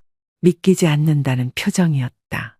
세상에, 그럼 지금 지연이 네가 치매 걸렸다고 몰아가려는 거야? 응, 그리고 이틀 전엔 병원 가자고 하더라고. 건강검진이라고. 근데 검진표에 인지기능 검사가 적혀 있었어. 난 너무 놀라서 아무 말도 못했지. 내색을 어떻게 하니? 어휴, 진짜. 이건 그냥 넘길 일이 아니야, 금자야. 네가 얼마나 또렷한 사람인데. 내가 정말 그런 거라면 병원에서도 그렇게 나오겠지. 하지만 아니잖아. 나 아직도 글도 읽고 쓰고 숫자 계산도 똑부러지게 해. 그런데 그렇게 몰고 가면 내 재산, 집도 다 지들 이름으로 돌리겠지. 정화 씨는 잠시 생각하더니 금자의 손을 잡았다. 검사 다시 받아봐. 너 혼자 병원 가. 그리고 기록 남겨. 정식 진단서 받아서 공증까지 해두는 거야. 그래야 너도 보호받을 수 있어. 그날 밤 집으로 돌아온 금자 씨는 저녁도 먹는 둥 마는 둥 했고 침대에 누워 오래 잠을 이루지 못했다. 며칠 후 금자 씨는 혼자서 조용히 동네 대학병원을 찾았다. 정화가 알아봐준 병원이었고 신경과 전문의도 따로 진료를 보고 있었다. 의사는 금자의 자세한 설명을 듣고 정식으로 인지기능 검사 일정을 잡아주었다. 자, 금자 어르신, 단어를 몇 개 말씀드릴게요. 잘 기억하고 계셨다가 나중에 다시 불러주세요. 바나나, 연필, 안경. 금자 씨는 또렷하게 단어를 외웠고 숫자 계산 문제도 틀림없이 맞췄다. 날짜도 시간도 정확히 말했고 그림 맞추기 문제에서도 실수를 하지 않았다. 정상입니다. 어르신 연세치곤 아주 뛰어난 수준이네요. 걱정 안 하셔도 되겠습니다. 너무 걱정이 많으셔도 건강에 안 좋아요. 스트레스가 만병의 근원이라는 말 있죠. 지금 모든 검사 결과 수치도 그렇고 다 정상이에요. 걱정하지 않으셔도 됩니다. 금자 씨는 미소를 지으며 고개를 끄덕였다. 검사가 끝난 후 의사에게 요청했다. 선생님, 혹시 이 결과를 정식 진단서로 받아볼 수 있을까요? 그리고 공증도 가능한 형식으로요. 의사는 의아해했지만 곧 알겠다는 듯 고개를 끄덕였다. 며칠 후 금자 씨는 서류 2장을 손에 꼭 쥐고 집에 돌아왔다. 한 장은 진단서였고 한 장은 공증 확인서였다. 이제 무엇이든 들이밀어도 반박할 수 없는 증거가 생긴 것이었다. 그날 저녁 집안 분위기는 어색하게 조용했다. 지연 씨는 일부러 금자와 눈을 마주치지 않으려는 듯 했고 재훈 씨는 늘 그랬듯 침묵 속에 있었다. 하지만 그날 밤 금자 씨는 거실 식탁에 그 2장의 서류를 올려놓고 말없이 기다렸다. 어머님, 이건 뭐예요? 내 인지기능 진단서야. 신경과 정식 진료받고 검사했어. 치매 증상은 전혀 없음이라는 결과야. 그리고 공증도 해뒀어. 나중에 누가 뭐라고 하든 법적으로도 보호받을 수 있도록. 지연 씨의 입꼬리가 살짝 떨렸다. 그게 왜 필요하셨죠? 그냥 건강검진 정도만 받으셔도 됐는데. 지연아, 너 병원에 몰래 전화했었지? 그리고 나 몰래 요양원도 알아봤지? 내가 모를 줄 알았어? 엄마, 그게 아니라. 넌 조용히 해, 재훈아. 넌 아무 말도 안 하면서 네 아내가 날 치매 환자로 몰아가는데 한 번도 말리지 않았어. 그게 더 나빠. 그게 더 무서워. 내가 배 아파 낳은 아들이라는 게 소름이 돋을 정도야. 네 엄마가 그런 취급을 당하는데 보고만 있는 게 정상이냐? 재훈 씨는 아무 말도 하지 못하고 한숨을 쉬며 고개를 떨궜다. 지연 씨는 서류를 덮으려다 말고 손을 떼었다. 그럼 그렇게 생각하셨다면 제가 드릴 말씀이 없네요. 네가 할 말은 있어. 미안하다고, 잘못했다고 그런 말 말고는 할 말 없어. 할머니 무슨 일이에요? 그 순간 예준이 복도에서 얼굴만 쏙 내밀었다. 금자 씨는 아이를 향해 억지로 미소를 지었다. 아무것도 아니야. 우리 예준이 들어가서 숙제하고 있으렴. 아이는 멀뚱히 엄마와 할머니를 번갈아 보다 방으로 돌아갔다. 문이 닫히자마자 금자 씨의 목소리는 다시 단호해졌다. 앞으로 나한테 병원 이야기, 요양원 이야기 꺼내지 마. 그리고 내 돈이나 집 얘기도 내가 니들이 함부로 할 수 있는 사람이 아니란 뜻이다. 날 어쩌려고 계획했던 그 생각들은 집어치워. 이것들이 어디서 사람을 만만하게 보고 말이야. 네, 알겠습니다. 엄마, 진짜 미안해. 미안하다고 말할 거면 왜 가만히 있었니? 왜 눈 감았니? 내가 그동안 얼마나 불안했는지 네가 알기나 해. 네가 내 자식은 맞아? 하긴 지 마누라 하나 간수도 못하는 게 뭘 알겠어. 너한테 정말 실망이다. 그날 밤 거실은 무겁고 조용한 침묵으로 가라앉았다. 지연 씨는 조용히 방으로 들어갔고 재훈 씨는 한참을 서성이다 결국 아무 말 없이 금자의 방 앞을 지나쳐 자기 방으로 들어갔다. 며칠 후 금자 씨는 복지관의 스마트폰 교실에 참석했다. 오랜만에 친구 정화 씨와 마주 앉아 마주본 두 사람은 눈빛으로 이야기를 나눴다. 잘했어, 금자야. 잘 넘겼어. 이제 시작일지도 몰라. 하지만 적어도 나 치매 아니다. 누가 뭐래도 나는 내가 누군지 무엇을 해야 하는지 정확히 알고 있어. 그래, 바로 그거야. 이제부터는 당하고만 있지 마. 기록해, 뭐든 다 남겨. 응, 이제부턴 그래야겠어. 두 친구는 뜨거운 커피를 마시며 묵묵히 창밖을 바라보았다. 복지관 창 너머 봄 햇살이 두 사람의 머리 위로 조용히 내려앉고 있었다. 정화야, 이거 봐. 여기 스마트폰에 녹음 앱 깔았어. 오, 잘했네. 내가 알려준 대로 했구나. 응, 내가 말하는 것도 녹음되고 남들 말하는 것도 다 들어가. 이렇게라도 해야지 또 무슨 수작을 부릴지 모르니까. 정화 씨는 금자의 스마트폰을 손에 쥐고 이리저리 살펴보았다. 노인들에게는 쉽지 않은 일일 수 있었지만 금자 씨는 꽤 능숙하게 앱을 다루고 있었다. 정말 대단해. 난 아직도 저 녹음 버튼 잘못 눌러서 동영상 찍히곤 한다니까. 이제는 말로 안 해. 다 남겨야 해. 언제 또 그랬다 아니다 할지 모르잖아. 뭐든지 증거가 제일 중요해. 금자 씨는 잠시 정화 씨의 얼굴을 바라보다 말했다. 그날 밤에도 지연이 방에서 통화하는 소리를 들었어. 또 뭐래? 요양원 입소는 무리일 것 같아요. 진단서 때문에요. 다른 방식으로 설득해야 해요. 증세가 좀 더 심각해 보이게 만들어야죠. 이런 말이었어. 아예 날 헛소리하는 사람으로 만들려고 하는 거지. 세상에, 진짜 무섭다. 무섭고 치사하다. 그래서 나도 가만 안 있을 거야. 오늘부터 다 기록할 거야. 대화도, 내 상태도, 일기도 날짜까지 정확히 써서 하나하나 남길 거야. 정화 씨는 무겁게 고개를 끄덕였다. 며칠 후 금자 씨는 집안 곳곳에 작은 메모지와 볼펜을 두었다. 냉장고 옆, TV 아래, 심지어 침대 옆에도. 2022년 3월 1일 저녁 7시 30분. 지연이 어머님 요즘 말씀이 헛나오세요라고 말함. 목격자 없음. 녹음 실패. 이런 식의 기록이 작은 수첩과 종이에 하나하나 적혀 나갔다. 그러던 어느 날 금자 씨는 지연 씨와 재훈 씨가 부엌에서 조용히 대화하는 장면을 포착했다. 그녀는 조용히 다가가 스마트폰 녹음 버튼을 눌렀다. 그냥 약이라도 하나 드리면 어때? 정신 안정제 같은 거. 잠 못 주무시잖아, 요즘엔. 그거라도 드시게 하면 기억 흐려질 수도 있고 말이야. 여보, 그건 좀 너무한 것 같아. 어떻게 엄마한테 그래? 그럼 계속 이렇게 살 거야? 집도 못 팔고, 재산도 어머님 명이고, 예준이 교육도 이제 발목 잡히잖아. 어머니 성격이면 순순히 달라고 해도 안 주실 게 뻔한데. 이렇게라도 안 하면 우린 앞으로 어떻게 사냐 이거야. 당신은 미래를 볼 줄 몰라? 미래를. 잠시 후 금자 씨는 거실에 앉아 이어폰을 꽂고 그 녹음을 다시 들었다. 손이 떨렸다. 서늘한 분노가 몸을 타고 올라왔다. 하지만 그녀는 울지 않았다. 예준아, 이리 와볼래? 네, 할머니. 이거 봐. 이게 내가 오늘 적은 기록이야. 여기다 매일 있었던 일들을 적고 있단다. 왜요? 혹시 나중에 사람들이 할머니 기억이 틀렸다고 할까봐 이건 증거란다. 예주는 고개를 갸웃했지만 이내 고개를 끄덕였다. 금자 씨는 창피하기도 하지만 어린 손자에게 그동안 있었던 일을 차근차근 설명해 주었다. 손자는 알듯 말듯 오묘한 표정을 지으면서도 금자 씨의 이야기가 끝날 때쯤엔 깊은 한숨을 내쉬었다.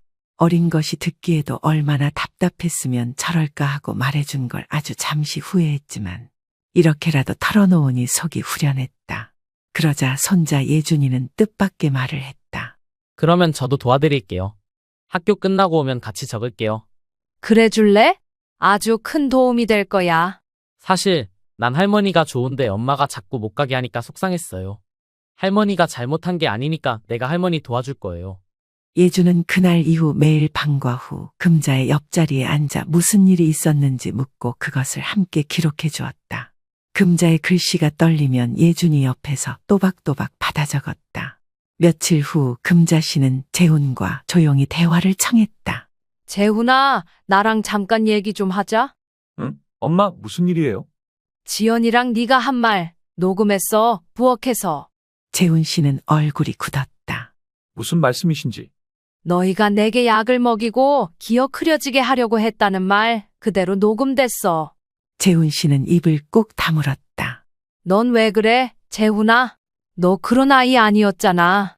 너 아빠 돌아가시고 나랑 같이 얼마나 고생했는지, 내가 널 어떻게 키웠는지 기억 안 나? 기억해요. 그럼 왜 아무 말도 안 하고 네 아내가 날 이렇게 만들어도 모른 채 했어? 그냥 좀 지쳤어요. 다 제 잘못이에요. 그래, 그 말은 맞네. 네 잘못이야. 엄마 정말 죄송해요. 내가 이제부터라도 바로잡을게요. 바로잡을 기회는 줄게. 하지만 지금부터 네 말은 하나도 믿지 않아. 행동으로 보이기 전까진. 며칠 후 금자 씨는 동네 무료 법률 상담소를 찾았다. 정화 씨가 함께 동행해 주었다. 노인 학대에 관한 증거 수집 방법, 치매 의심 강요로부터의 법적 보호 조치, 제3명의 보호 등 다양한 조언을 받았다. 기록 잘하고 계시네요. 이거면 추후 문제가 발생했을 때 큰 도움이 됩니다. 가장 중요한 건 이런 사실을 누군가에게 보여줄 타이밍입니다. 지금은 움직이지 마세요. 끝까지 모른 척하세요. 지금까지 했던 것만큼만 딱 그렇게 지내시면 됩니다. 더 이상 무언가를 하려 하면 오히려 역효과가 날 수 있으니 조심하시고요. 그 말은 금자의 귀에 깊이 박혔다. 며칠 후 정화 씨와 금자 씨는 시장에서 만난 지인들과 이런저런 이야기를 나누게 되었다. 평소 자주 오며 가며 인사치레를 했던 상인들이었고, 속도 뻥 뚫려 산책 겸 시장을 나섰다가 상인 중 하나와 대화를 하며 기분 나쁜 소식을 듣게 되었다.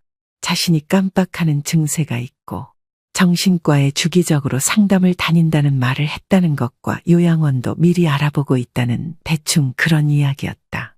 그 말에 금자 씨의 귀가 번쩍 열렸다. 어머님이 요즘 이상하시다면서요? 말도 앞뒤가 안 맞고. 금자 씨는 겉으론 웃으며 넘겼지만 집에 돌아와 수첩에 또박또박 적었다. 그리고 다음 날 그 여인에게 말했다. 어제 시장에서 하신 말씀 다 기억하고 있어요. 제가요, 그렇게 바보 아닙니다. 그 말 누가 해준 거예요? 나한테 말해줄 수 있어요? 아무래도 내 이야기인데 신경 안 쓰려고 해도 그냥 넘어가면 안 될 것 같아서요. 그게 말이죠. 괜히 말씀드렸나 싶기도 하고. 분위기도 심상치 않고 며느님이 하는 이야기도 들어맞는 것 같고. 전 잘 모르겠어요. 상대 여인은 당황하며 말을 얼버무렸고 금자 씨는 아무 말 없이 돌아섰다. 더는 친절한 척 하지도 않았다. 말을 하지 않아도 그런 말을 누가 했을지 감이 잡혔다. 밤이 되자 금자 씨는 침대에 누워 수첩을 다시 펼쳤다. 일기의 마지막 줄에 이렇게 적었다. 2022년 3월 13일. 나를 지키는 건 이 모든 기록과 내 자신뿐이다. 그 어떤 누구도 믿을 수 없다. 매번 기록을 하는 이유는 모든 것이 증거가 될 수 있기 때문이고 내 심정을 전달하기 위해서다. 나는 치매도 아니고 바보도 아니야. 그리고 이 집도 내 인생도 내 거야. 며칠째 금자 씨는 방 안에서 조용히 지냈다. 짐작했던 대로 지연 씨의 태도는 점점 조급해지고 있었고 정화 씨와 통화한 날 이후로 금자 씨는 한층 더 단단해졌다. 그녀는 매일 일기를 쓰고 녹음기를 만지작거리며 오늘 어떤 일이 일어날지를 조심스레 예상했다. 그러던 어느 날 낮잠을 청하던 금자 씨는 누군가 방문을 두들기는 소리에 놀라 눈을 떴다.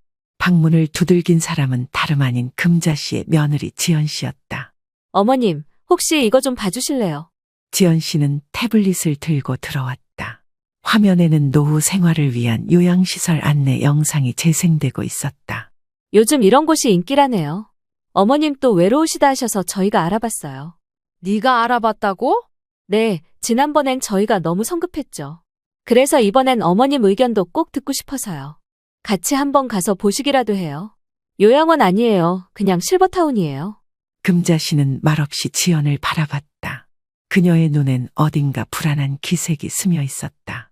단순한 제안이 아니라 또 다른 유도의 시작이었다.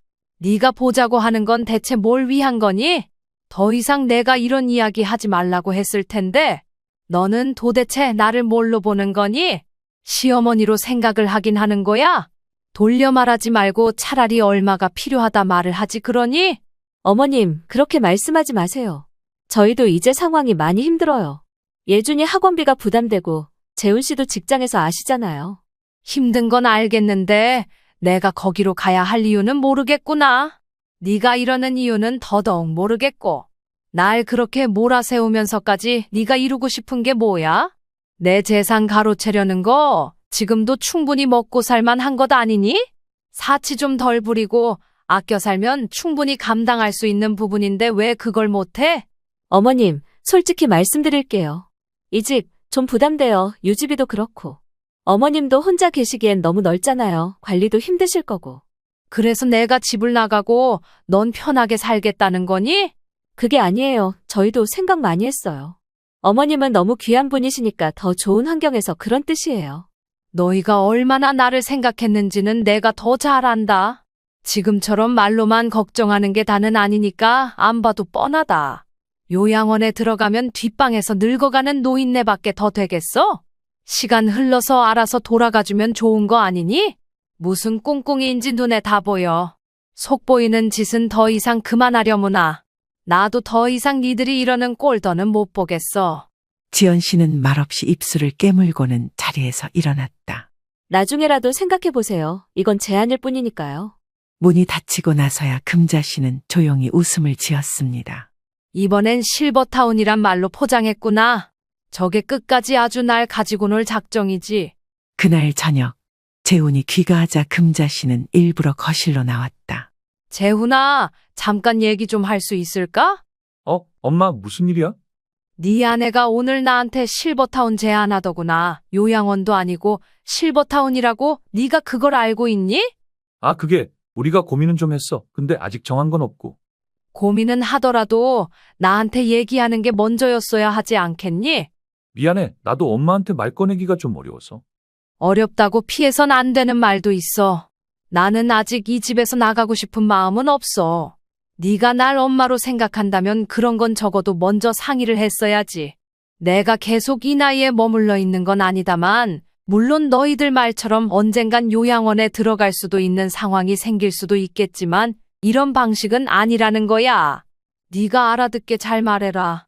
난 더 이상 할 말 없으니까 더 이상 이런 걸로 입 아프게 하지 말라고. 응? 알았어, 엄마. 재훈은 말끝을 흐리며 고개를 끄덕였다. 그의 얼굴엔 혼란스러움과 갈등이 엿보였다. 며칠 뒤 지연 씨는 다시 한 번 더 강수를 두었다. 이번엔 웃으며 음식을 챙겨 방으로 들어왔다. 어머님, 점심 드셔야죠. 제가 좋아하시는 멸치볶음 해봤어요. 멸치는 손질도 안 돼 있네. 아, 바빠서 그랬어요. 그래도 드셔보세요. 너 오늘은 왜 이렇게 친절하니? 어머님이 오해하셨을까 봐요. 저 진심으로 어머님을 생각해요. 그럼 네 진심을 하나 물어볼까? 네?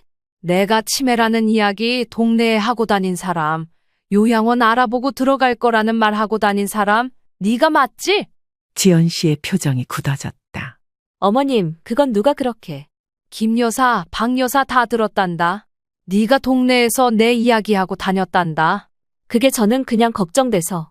걱정되면 가족에게 먼저 물어보는 거야. 동네 사람들한테 험담부터 하는 게 아니라. 어머님, 죄송해요.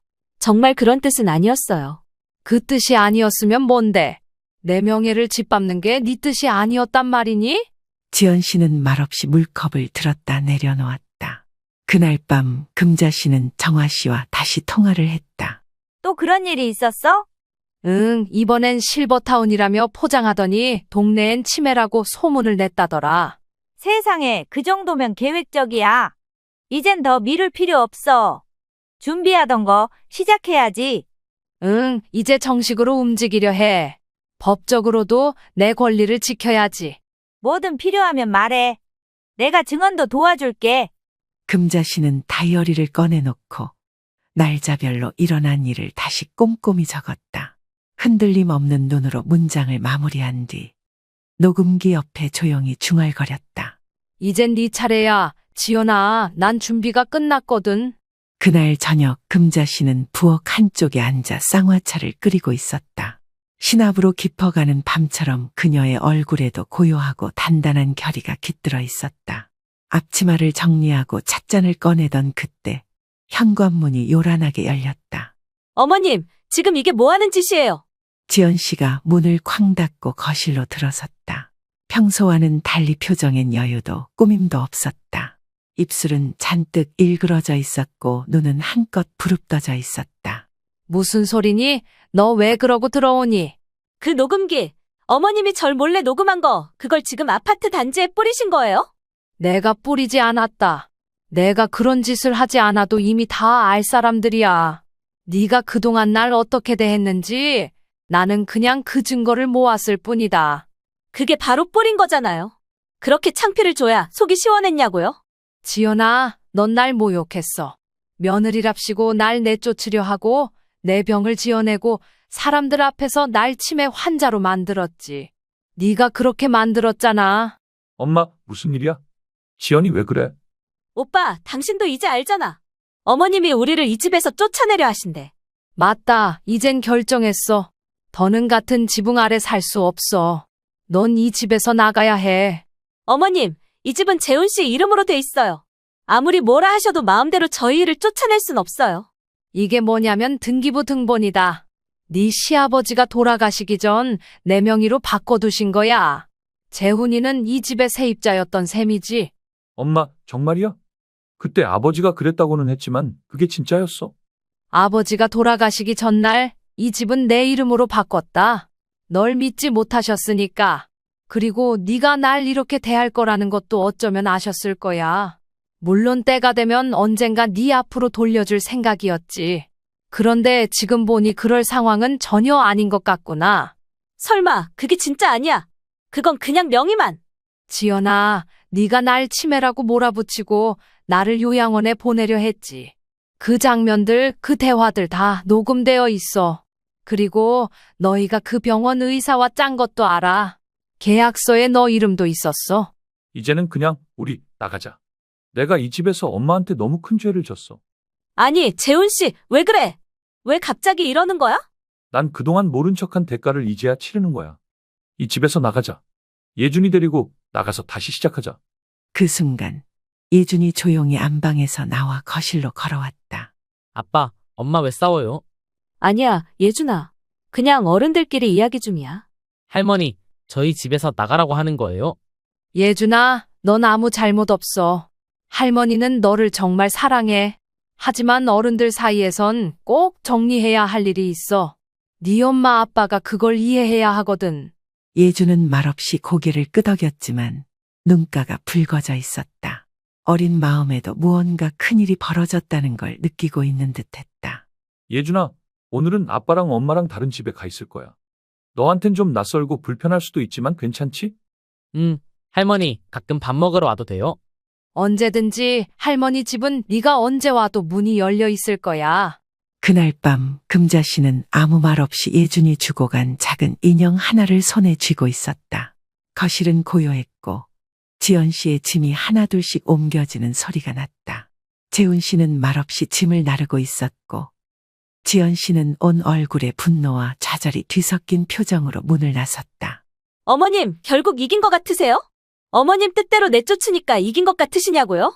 이긴 게 아니야. 그저 늦게라도 바른 자리에 돌아가고 있을 뿐이야. 그러고 보니 네가 아직도 정신을 못 차린 게로구나. 시간이 많이 필요할 듯 하니 얼른 짐 싸서 나가거라. 더 이상 니들 모습 보기 싫으니까. 그리고 저녁 시간이다. 시끄럽게 하지 말고 얌전히 나가. 문이 닫히고 현관이 조용해졌다. 금자 씨는 그 자리에 한참을 앉아 있었다. 거실에 놓인 작은 스탠드 불빛이 그녀의 얼굴을 부드럽게 비추고 있었다. 금자야, 정말 잘했어. 이제야 네가 네 집에서 숨 좀 쉴 수 있게 됐네. 정화야, 네 말이 맞았어. 그때 네가 녹음기라도 준비하라고 하지 않았으면 난 지금쯤 요양원 침대에 누워 있었을지도 몰라. 이제는 네가 당당하게 살아도 돼. 더는 누구 눈치도 보지 말고.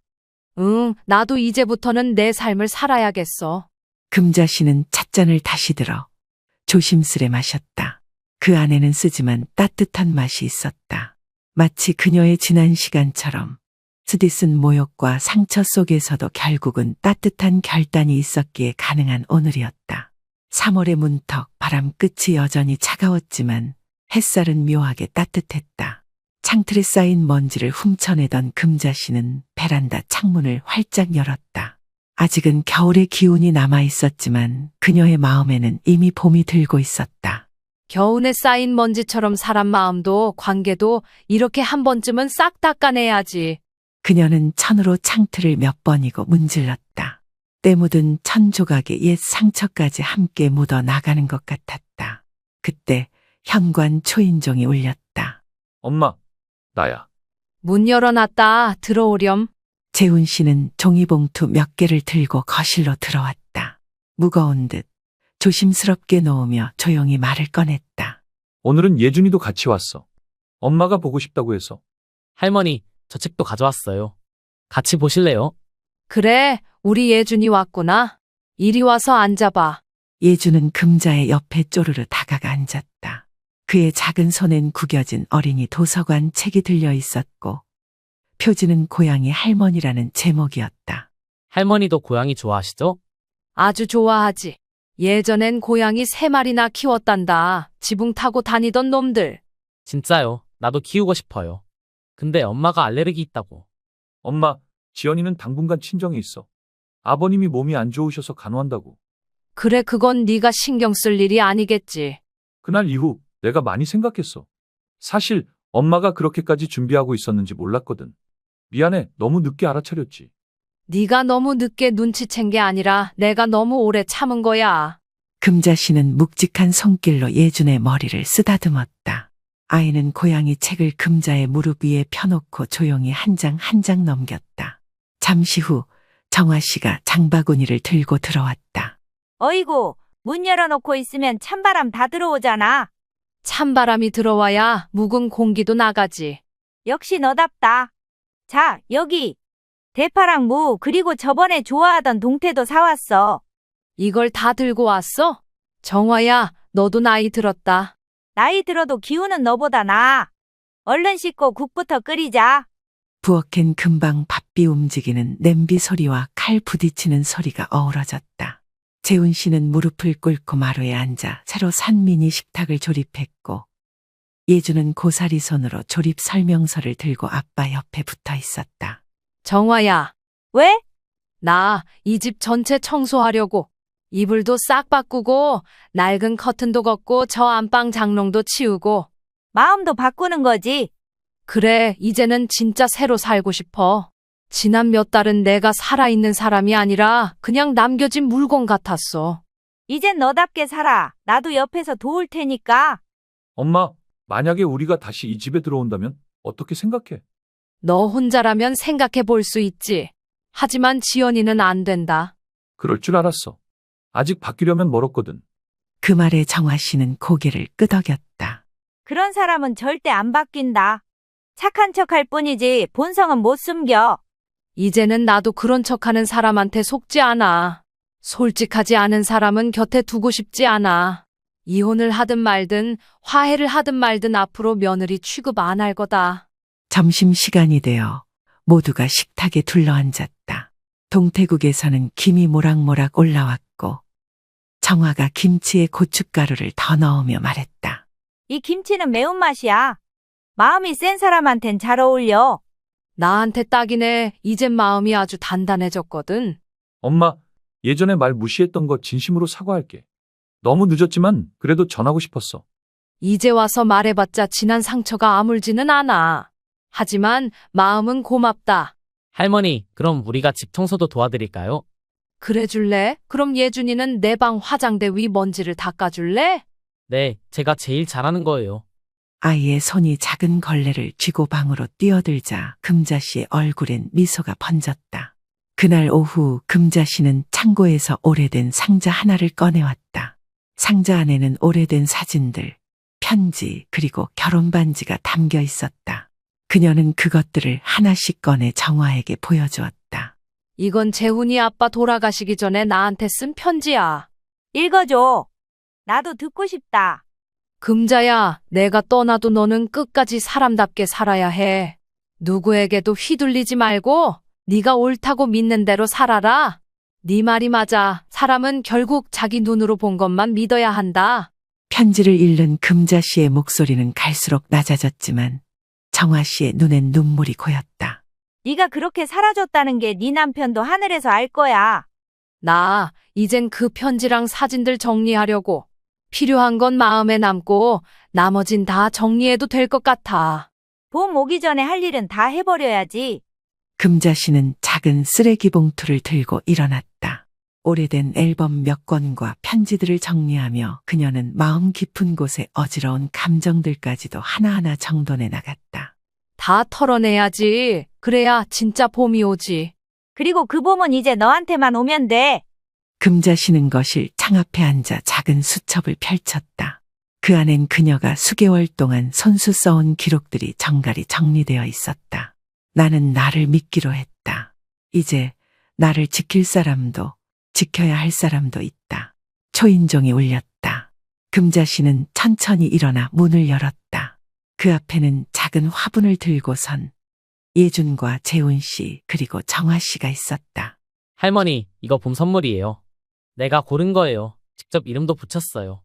이름? 금봄이요. 할머니 이름에서 금, 봄에서 봄. 아이고, 이름 참 예쁘다. 우리 예준이 마음은 더 예쁘고. 정화 씨는 미리 준비해 온 음식 보자기를 열었다. 미역국이랑 잡채, 김치전이야. 오늘은 네 생일이니까. 오늘? 엄마 생신이잖아. 우리가 잊을 리가 있어? 나도 잊고 있었는데 이제는 누가 챙겨줄 줄 몰랐거든. 너 혼자인 줄 알았지? 그런데 아니야. 이제 아니야. 식탁 위에는 정화가 부쳐온 김치전 냄새가 퍼졌고 예준이 촛불을 하나하나 꼽기 시작했다. 할머니, 소원 빌어야죠. 촛불 끄기 전에 꼭. 이 사람들 오래오래 곁에 있게 해주세요. 그리고 나도 누군가의 곁에 있을 수 있게 해주세요. 촛불이 꺼지자 조용한 박수가 이어졌다. 엄마, 사실 오늘 전해드릴 소식이 있어요. 좋은 소식은 아니지만 꼭 말씀드려야 할 것 같아서요. 예준이한테도 잘 설명했고요. 뭐? 지연이랑 이혼하기로 했어요. 서류도 정리했고 오늘 법원 다녀오는 길이에요. 한 달 동안 조정기간 같긴 하지만 이미 결정 내린 상태라 원만히 합의될 것 같아요. 예준이는 제가 키우고 양육비 문제도 거론 안 할 거예요. 혹시나 달라고 하면 소송으로 갈 생각이고요. 이혼을 한다고? 지연이가 위자료 문제를 얌전하게 넘어갈 애가 아닌데 잘 해결해라. 오래 걸렸어요. 근데 엄마랑 대화하면서 깨달았어요. 그 사람 옆에선 내가 아닌 내가 돼가고 있었더라고요. 잘했어. 너도 이제 너 자신으로 살아야지. 이제라도 네 엄마한테 효도하면서 살아. 서운하진 않니? 후련해요. 엄마 말이 맞았어요. 사람은 가치 있는 사람이 나를 어떤 사람으로 만드는가 그게 제일 중요하더라고요. 제가 그동안 자식 노릇 못한 거 조금씩이라도 해나갈게요. 떳떳하게 살아야죠. 그동안 정말 죄송했어요. 예준은 조용히 재훈 옆으로 다가갔다. 아빠, 그럼 나도 이제 할머니 집에 자주 와도 돼? 그럼 네 방도 새로 꾸미자. 할머니랑 같이. 예준이 방이라 오랜만에 방 꾸미는 재미 좀 보겠네. 그날 오후 5사람은 봄바람이 일렁이는 날 함께 둘러앉아 차를 마셨다. 햇살은 이제 두려울 것 없는 얼굴 위에 조용히 머물렀고 그 누구도 말하지 않았지만 모두 알고 있었다. 이 집은 다시 따뜻한 곳이 되었고 금자 씨는 더 이상 혼자가 아니었다. 앞으로 남은 인생도 지금 느끼는 따스함이 계속될 것이다.